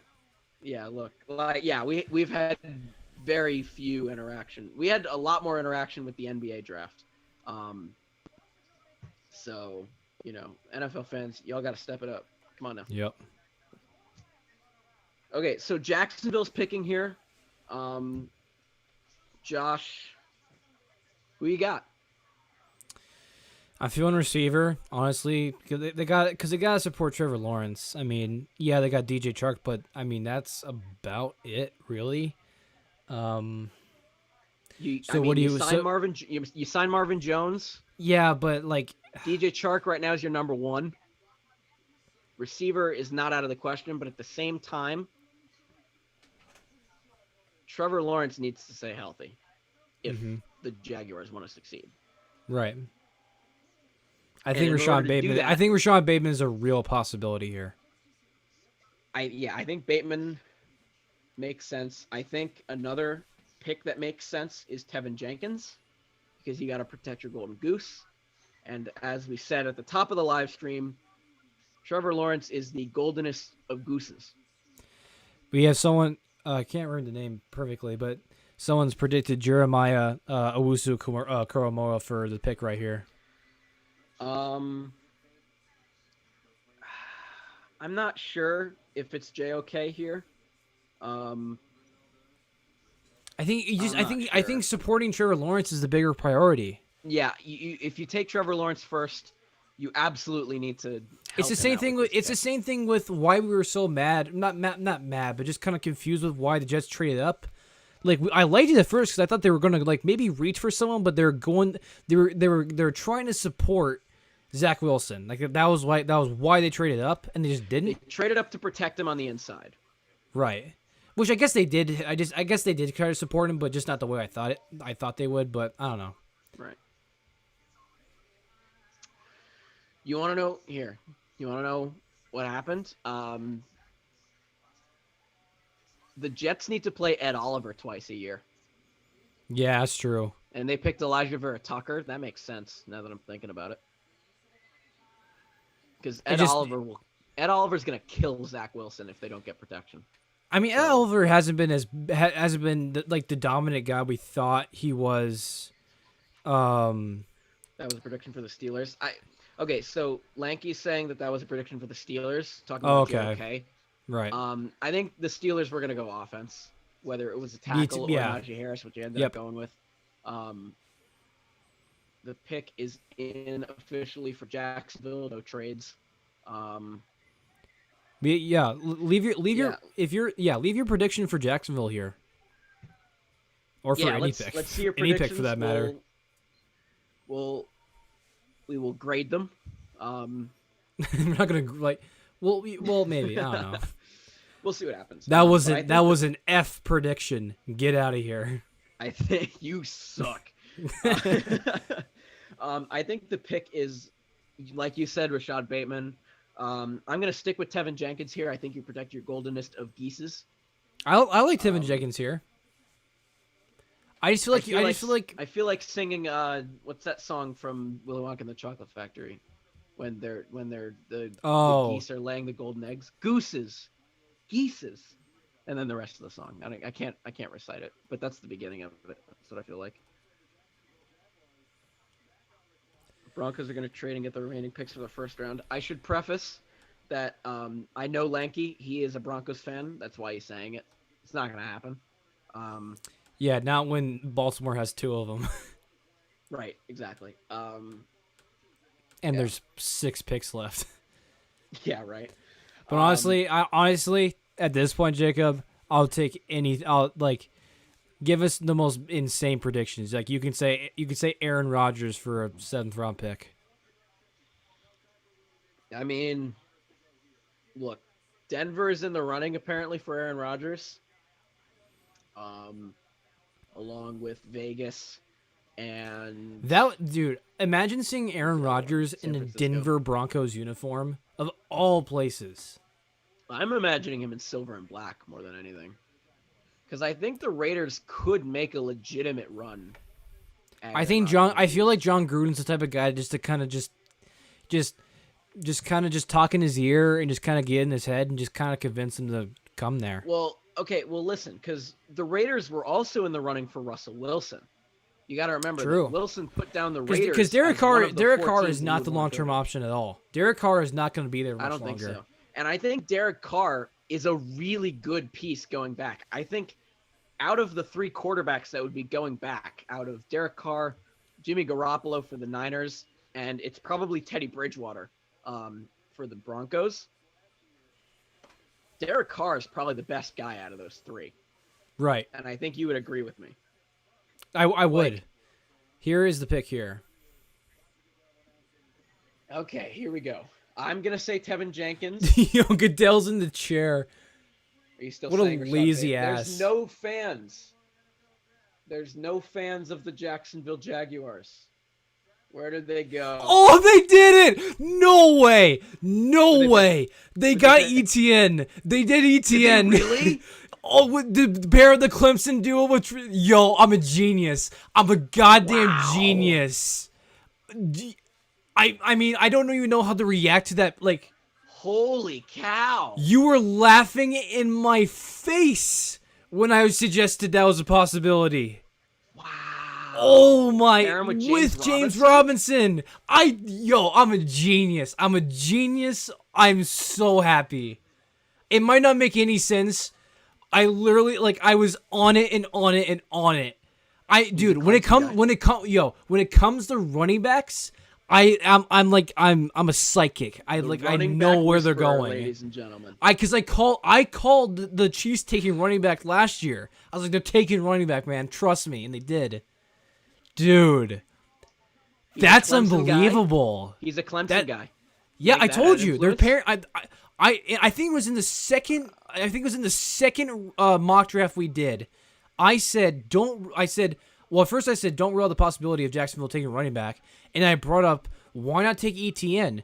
Like he's from the area, and Trevor Lawrence, man, he's been playing with him for years. Why not surround him with a player who can give him instant production and success and familiarity within the league? But still, man, I can't believe that just happened. I'm shocked.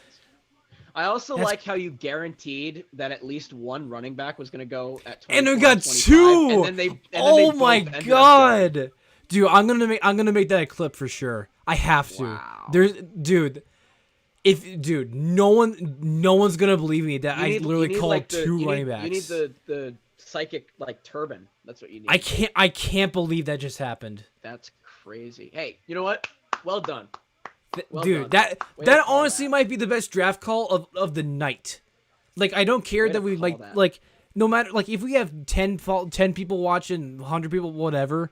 That is the best. That is literally the best call you will see. I literally said, right before Pittsburgh went on the draft board, there will be at least one running back picked in the next 2 picks. That's literally what I said. Can I also Unbelievable. Can I also say, Travis Etienne is an ugly MFer. That was just that was a weird picture they showed of him, because I know a picture you're talking about. That's his school picture, for sure. Yeah, for sure. That's picture day. And That's Cleveland's pick is in as well. Right away too. You've been mocking Gregory Rousseau here. Nope. You used to. I used to, but then they got Jadeveon Clowney. They got Takk McKinley as well. They don't need edge. What I know. they do need is an inside guy. I've been mocking recently Barmore? Onwuzurike. Not Barmore. I like Onwuzurike more than Barmore, though I could see Barmore going here as well. Maybe receiver too. I know it's kind of out there, but because I feel like OJ I feel like OBJ is not going to be there much longer. Not OJ Howard. not OJ. Not OJ Howard. Not OJ Simpson either. Golly. Yeah, I don't think. See, and that's why I don't think it's receiver unless it's Elijah Moore, because Elijah Moore, we've talked about, is a slot guy and a special teams. They don't need a featured guy because they have Odell and they have Juice.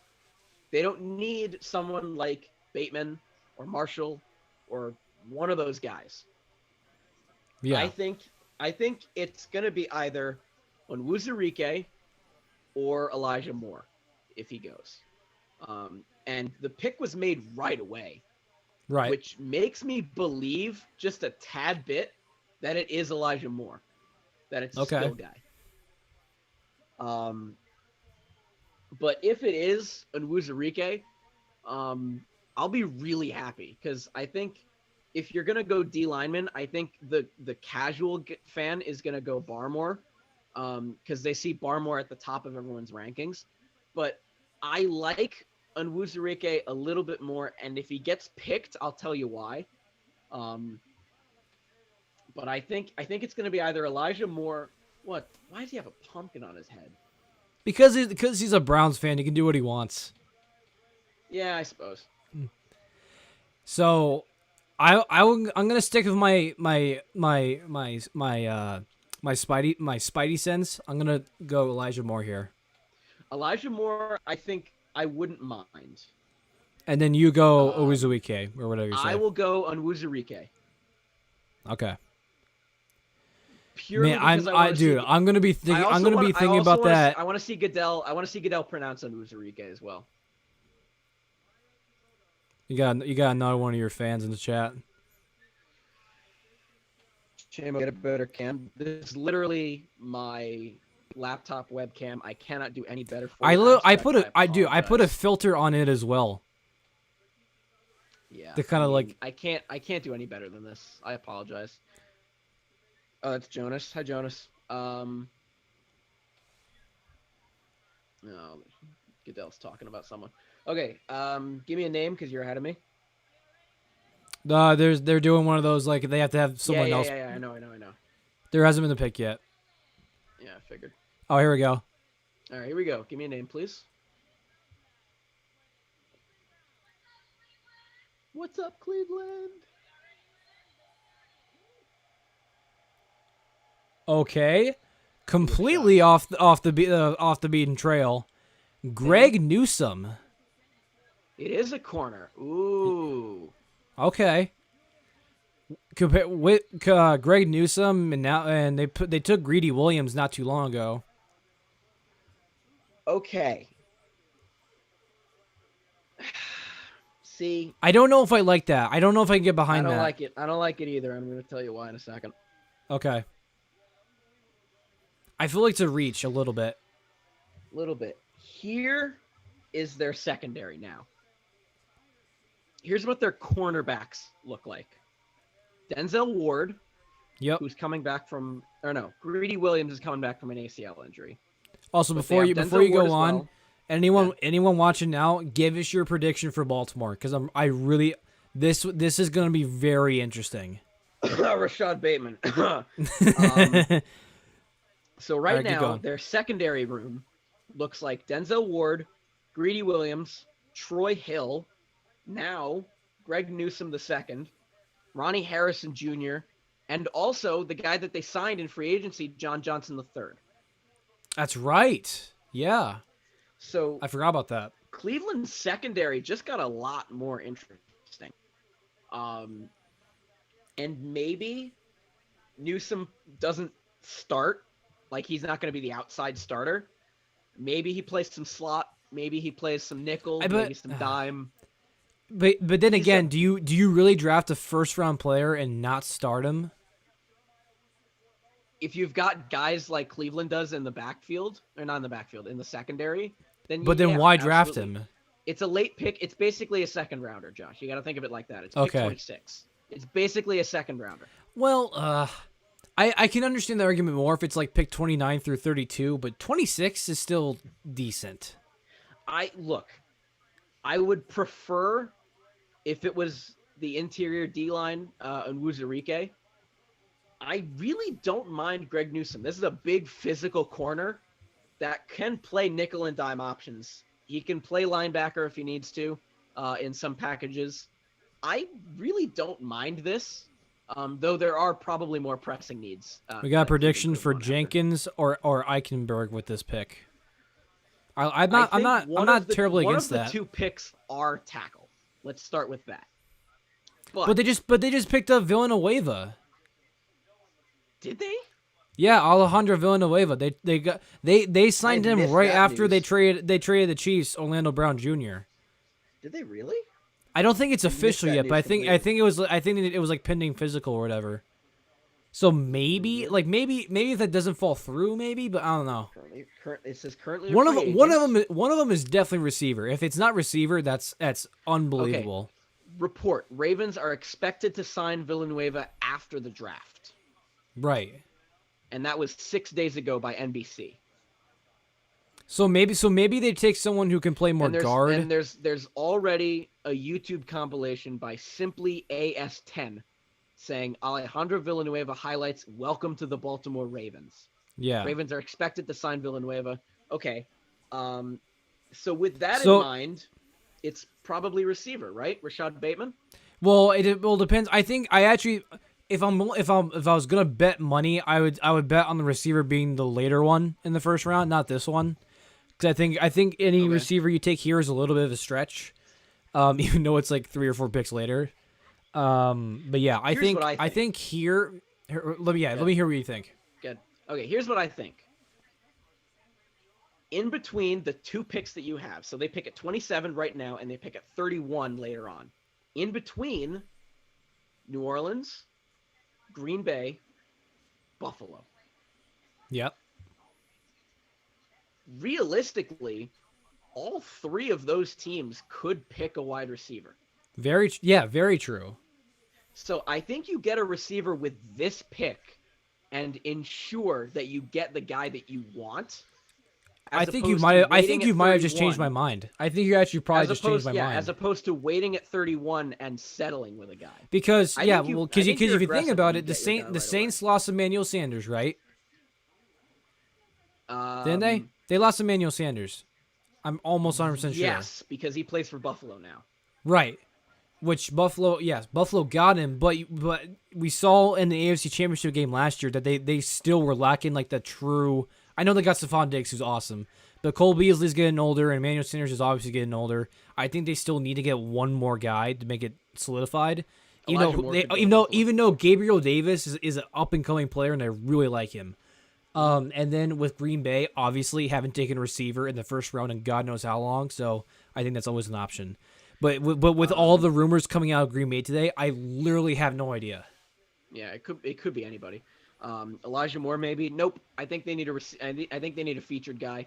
I think you've got Hollywood Brown and Sammy Watkins, who are both like capable wide receiver 2. Neither one of them are a featured guy. Sammy Watkins, I know I'm the Chiefs fan. I think he has 1 or 2 more years of him of semi-decent wide receiver 1 talent. I'm just saying. And even in Baltimore, If they he don't take a can stay receiver, healthy, that's the big thing. That's true. But even if they don't take a receiver with either one of these picks, which I think is outlandish, then I don't think he plays wide receiver 1 in Baltimore either. I think it's still Hollywood. Okay. But I think you got to take a receiver here. I think. I mostly agree with you, dude.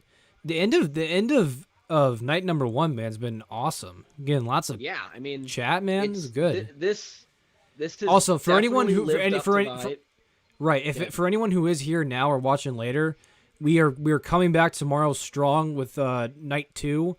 Definitely doing round 2. If the Chiefs do horrible with their 2 picks in the second round, I'm probably gonna be more inclined not to do round 3. But I doubt that will happen. Josh can leave. I will stay, and I will hold down the fort. Yeah, except I'm the one who's running everything. That's true. Here's the pick, though. Here's the pick. Control. All right, here we go. Rashad Bateman, if you want me to predict. Oh, baby! Let's Bateman? go! It's Bateman. Yeah, baby, I love that. Let's go! Love that pick. Oh, I'm so happy. man. I love that. Bateman. Na na na na na na na na na na na Bateman. Shut up. That's the first song. I thought for sure that you were gonna sing "Baby Shark." No. That's didn't? only reserved for DJ Chark. No, I know. Like when you brought up the name, because you brought up the name initially, you didn't sing it. Oh, okay. Thank God. That's not an invitation to, by the way. Jacob, give us a breakdown of just how good this dude can be. Dude, okay. Rashad Bateman is probably after Chase, Waddle, and Smith is probably the 4th best receiver in this class. This guy is going to be a featured guy right away. He's going to start. He's going to be wide receiver 1. He's explosive. He's got great hands. He's got great route running. He's essentially will the height be too much to handle in terms of just not good enough? Absolutely not. Lamar Jackson is going to have a field day thrown to him. He's going to be throwing to Mark Andrews, and now Hollywood Brown, now Sammy Watkins they picked up in free agency, and now he's got his true number 1 in Rashad Bateman. This offense just got a lot scarier, Josh. I absolutely love this pick. You were right. They were worried that Bateman was not going to make it out of those next 3 picks, and they went out and got their guy. Yeah, I can't blame them. You go out, you get your guy, and now New Orleans is on the clock. I don't. This could think be Elijah this is a Moore. corner. This could be Elijah Moore. It could also be Azeez Ojulari or Gregory Rousseau. I think if you want to replace Trey Hendrickson, you could go after one of those guys. Does Gregory Rousseau go in the first round? I'm starting to sense no. Maybe not. I don't know. The Ravens could go edge with their 2nd pick. If they're, they still got Ngakoue, right? They do have Ngakoue. No, the Raiders have Ngakoue. They let go. That's right. Yeah. I was thinking of wrong R team. So they could go edge if they're rumored to go after Villanueva. I think if they are going to go Villanueva, I absolutely don't think they go tackle, because they would have Ronnie Stanley, and at that point Villanueva. Yep.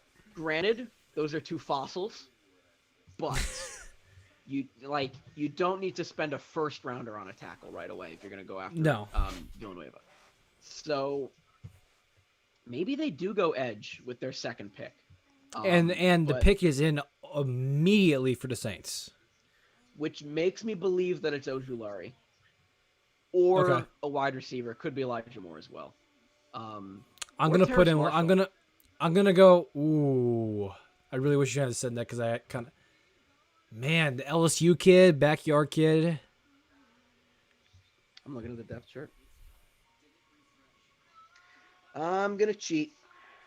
Okay, it's not cheating. I don't know. It's a study guide. I'm gonna steal off you though. I'm gonna go Terrence. That's fine. I think it makes a lot of sense. You can have him, because right now the only wide receiver that makes sense that's on New Orleans right now is Michael Thomas. Terrace Marshall makes sense. Elijah Moore makes sense. Let me go Terrence, and then you go Azeez. You can go Terrence. I can go Aziz. That's fine. And if it's Elijah Moore, then whatever. We'll end the stream. No, because they might go Elijah Moore. So don't do that. There's a better than good chance that they go Elijah Moore. Dude, Um, I just want the Chiefs to be here so bad, man. I So know. bad. It's the it's worst okay. They to got wait. Orlando Brown. That's fine. What if he sucks? Orlando, he's a Pro Bowler. What do you mean? Dude, Pro Bowlers in the NFL do not mean very much. Let's just be honest. It's a game that no one cares about, and it's like all fan vote. Yeah, I mean, yeah. Like Tyrann Mathieu had like one of the greatest seasons as a safety ever, and like didn't make it. Yeah, I don't know. I don't know. Remind me again, how did Drew Brees get that scar on his face?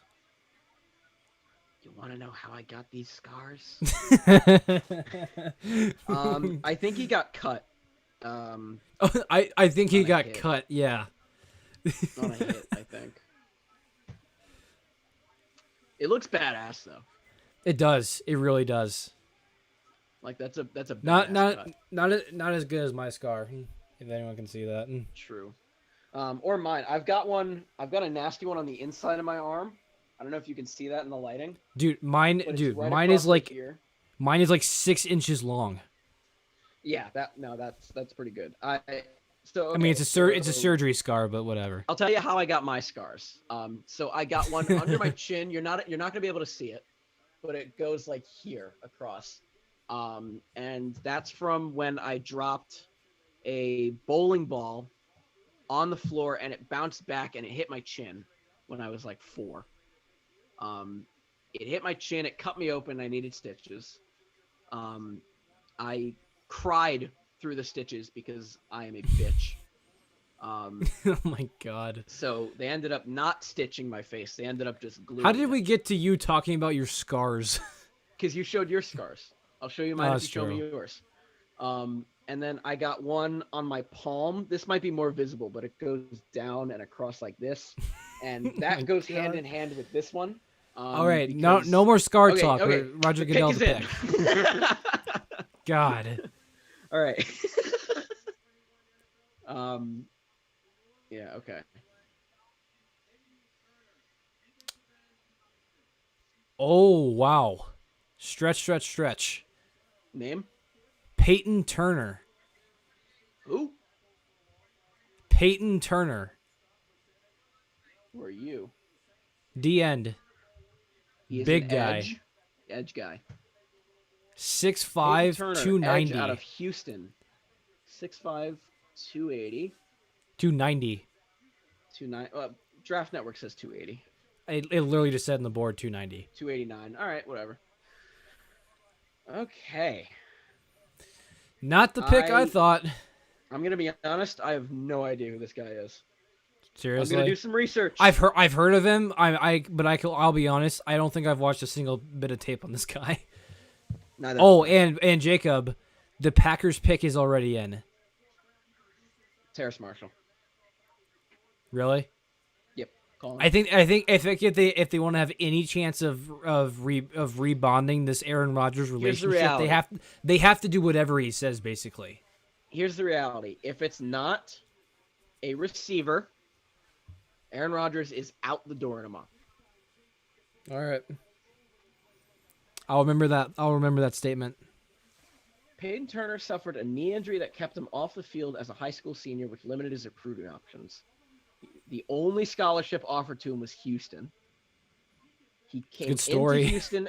Okay. This is interesting. He came into Houston at around 210, and then he bulked up to 290 earlier in his career and then trimmed down to around 270 by the end of his career. But he's weighing in at 290. Turner is best suited to play 4-3, which is what New Orleans plays, but also has the length needed to serve as a 5 technique in a 3-4. Okay. But New Orleans is a base 4-3, Cameron Jordan's on the other end. I think this is a safe pick. Would I have preferred Aziz? Yes. Look at the chat.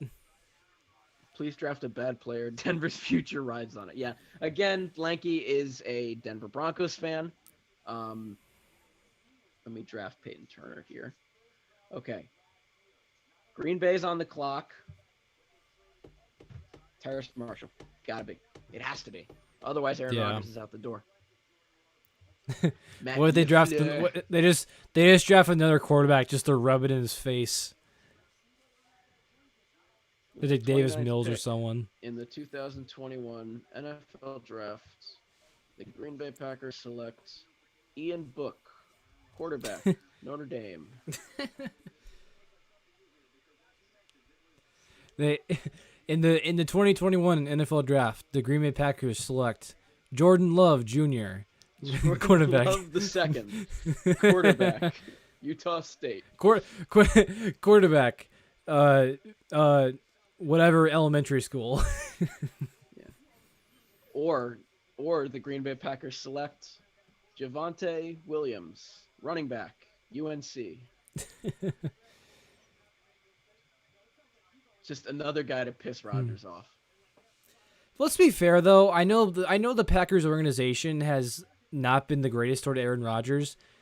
On the flip side, Aaron Rodgers probably is one of the hardest people to keep calm and, feeling good. Like, you can definitely tell over the years that he's a very, very sensitive guy. Mm-hmm. Yeah. And that can be very annoying. Some of the deal was close to being done, so I'm only focusing on that. I mean, that's why they had Schefter on for so long. Yeah, I mean, no way. I don't think it happens, honestly. Not this quickly. I don't think it happens before June 1st. Right. Because that's a lot of money that Green Bay will have to be paying. I don't know. It's just kind of coming to accept that Jordan Love is going to be the future of this team, right? At the end of the day, yeah. Here's a pick. It's got to be Terrace Marshall, or else you're going to have a really unhappy quarterback. Maybe it's O-line. It shouldn't be O-line, though. He needs a skill guy. All right, here we go.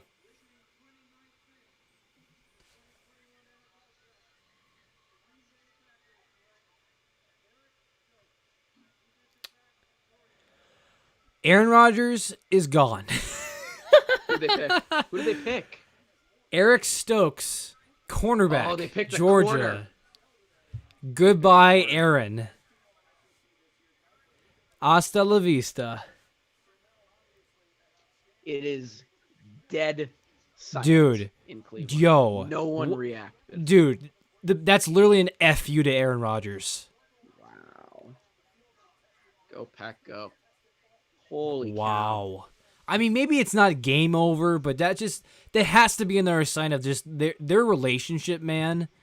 It's so dead. It's so bad. Okay. Here's another story. That's the fifth corner off the board. That's the fifth guy that plays corner off the board. We were all expecting 3 to come. But I figured that Newsom was going to go off the board in the first round. I didn't think Stokes was going to go definitely off the not board. Stokes. No way Stokes. I didn't think Stokes was going off the board. So now Buffalo's on the clock. I think they're very happy to choose between Elijah Moore and Terrace Marshall. Or Aziz. I think it's Aziz. I'm going to go Elijah. I mean, even though Cole Beasley's kind of the slot guy. Yeah, I mean, Cole Beasley's there though. I don't. He's old, man. I'm not saying he's bad, but you can't bank on Cole Beasley. Cole Beasley's not that old, I don't think. Dude, he played for Dallas for like 10 years. Not 10 years, but like 7 years. Cole Beasley's 32. He's got some years left. He's receiver. That's old. Fair. Anything above 30 in the NFL is technically old. Yeah, I suppose. I don't think it's Elijah Moore though. If they do go wide receiver. Okay. I'll just laugh at you when you're wrong. I think they go Aziz. Just like when Jacksonville drafted Travis Etienne. That's the greatest call I'll ever have. Honestly, That is a good clip. That's unbelievable. I can't believe that. That is a good clip. There is 2 ounces of talent in that prediction. It's the whisper. I am the running back whisperer. That's gonna be my new. That's gonna be my claim to fame for every like draft talk, mock draft talk. True. Put that on a shirt. Along Running with, back genie. running back wizard, and a fat head of Alex Smith with. Oh he my just wins God. games. All right. Dude, Buffalo really needs to make some not upgrades, but just improvements. I mean, it's kind of the same word, but like They gotta I- make some I- noise. No, they gotta like make some noise. because the game against the Chiefs in the AFC Championship game wasn't even close. Yeah, they gotta make some noise for sure. Because a big part of that win was that Josh because we were able to kind of take Stephon Diggs not out of it but kind of contain him, and then Cole Beasley just couldn't do a thing. Like he needed to have another guy. Emmanuel Sanders is for sure an upgrade over John Brown. I think this is Aziz. I think if they Also- learned anything from the Super Bowl, it's that if you stop, the way to stop Patrick Mahomes is to get to him and to rush him and to sack him. Ed Oliver's going to do that, obviously. Aziz is going to help if they pick him. Is it? Does Mel Kiper have any way of speaking that doesn't make him seem like an angry uncle? I don't listen to Mel Kiper. I'm not even saying what he's. I'm not even talking about what he's saying. I'm just saying. I'm just telling you how he says it. I love Ty Schmidt's impression of him of Mel Kiper. He does a really good Mel Kiper. If you watch the Pat McAfee show, you will understand what I'm talking about. Mel Kiper's tie, by the way, chef's kiss. That's a nice tie. Really? Okay. I like that tie. I'm a big tie guy. You're similar to my dad then. Yeah, I'm a big tie guy. I'm a big dress sock guy as well. Which I guess I keep, the socks you keep hidden from people if you're wearing long pants. Pick is in for Buffalo, by the way. Right. By the way, is my TV too loud? No, you're fine. Okay. Mine might be a little loud, but It's just like maybe just a hair, but it's really not a problem. yeah, it's not noticeable. I'm locking in Aziz, by the way. Okay.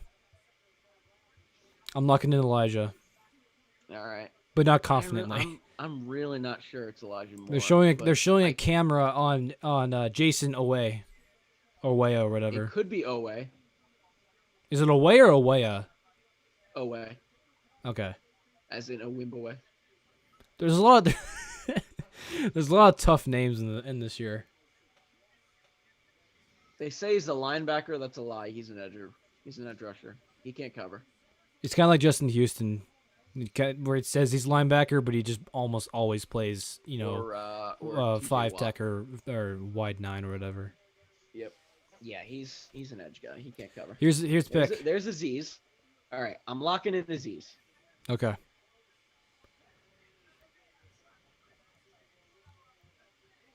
Here we go.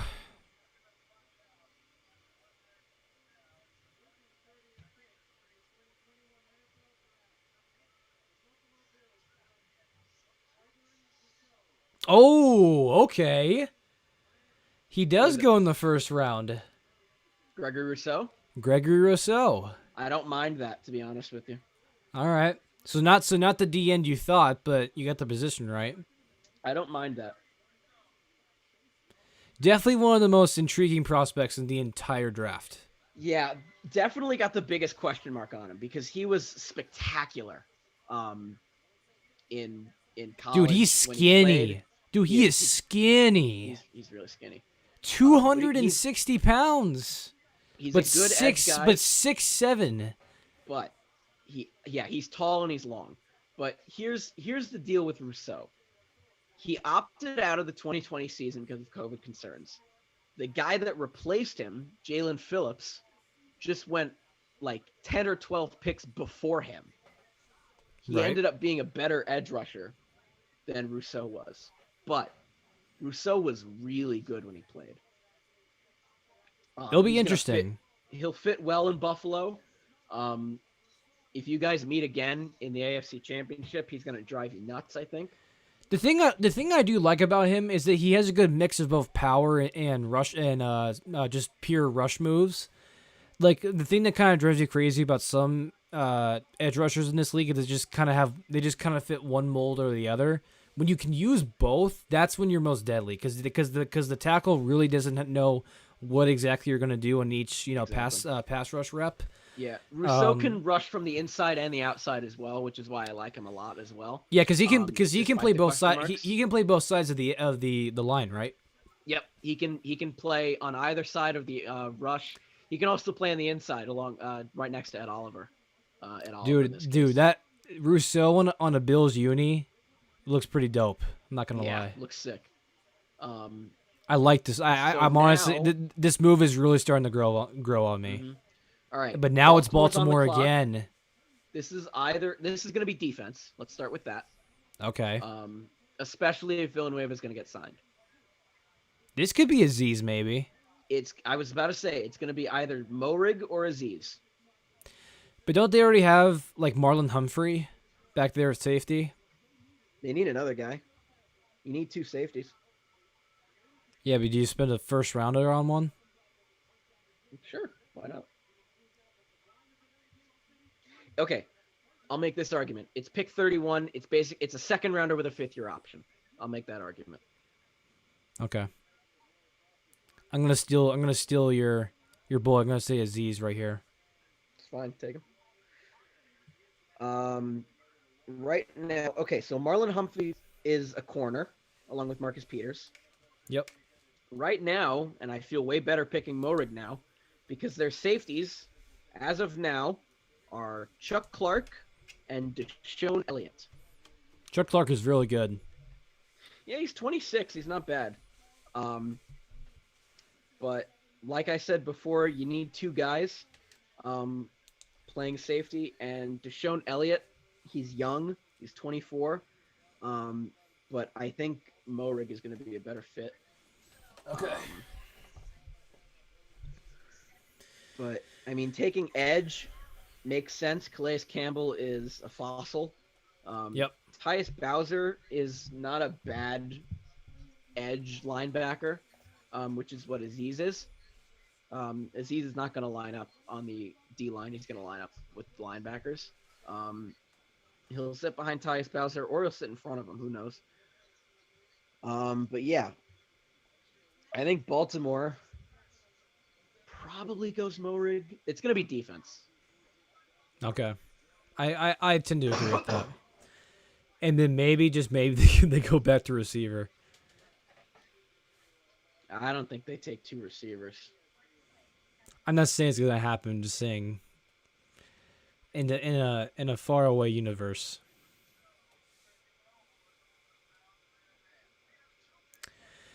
Also, with 2 picks left on the board for tonight's first round, to anyone who's watching or still continue to watch us, thank you so much. We do really appreciate the support. I said it before, but obviously, go check out the 4, well, mainly 3 social media links up above: Twitter, Instagram, podcast. You did the wrong order, but no, I respect it.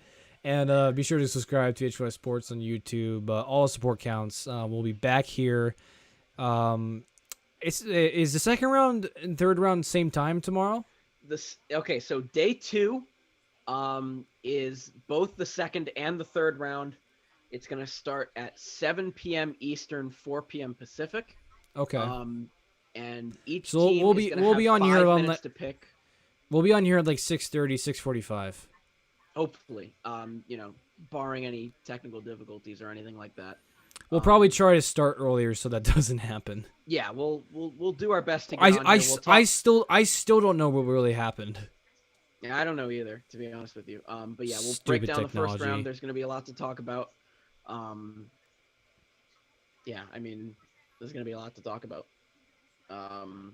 we'll start to talk about your Chiefs finally and what they're gonna do Yep. with their two second rounders. Um, Please we'll take talk a about- receiver. we'll talk about how much I don't mind Tony, because at the end of the day, I don't mind it. I really don't. Stop lying, bro. I can see your No, dude. I'm so serious. Am I mad it's a receiver? Yes. I don't want to. You don't mind it's that receiver. I don't mind that. Okay, if it was Devonta Smith or Rashad Bateman or Terrace Marshall, I would have been way more mad. Yeah. But the fact that it's a slot guy, a guy that we don't really have outside of Darius Slayton, who kind of plays slot, I don't mind it. Okay. Fair enough. But I'm still mad that it's a receiver. Right. We were last in pass block win rate. Daniel Jones got sacked out of his mind. Yep. The Ravens pick is in. It's been in for quite a while actually. We're at a commercial now though. Jacobs, just be sure, who are you locking in for this one? I'm locking in Morig. I think they fixed the secondary a little bit. I could see them going Aziz though, and I know you're gonna lock him in. Right. But I think Trevon Morig going here, as essentially a second rounder with a 5th-year option. Yep. I don't see why not. No, yeah, You take I a agree. chance fixing the secondary. And I'm gonna lock in Aziz.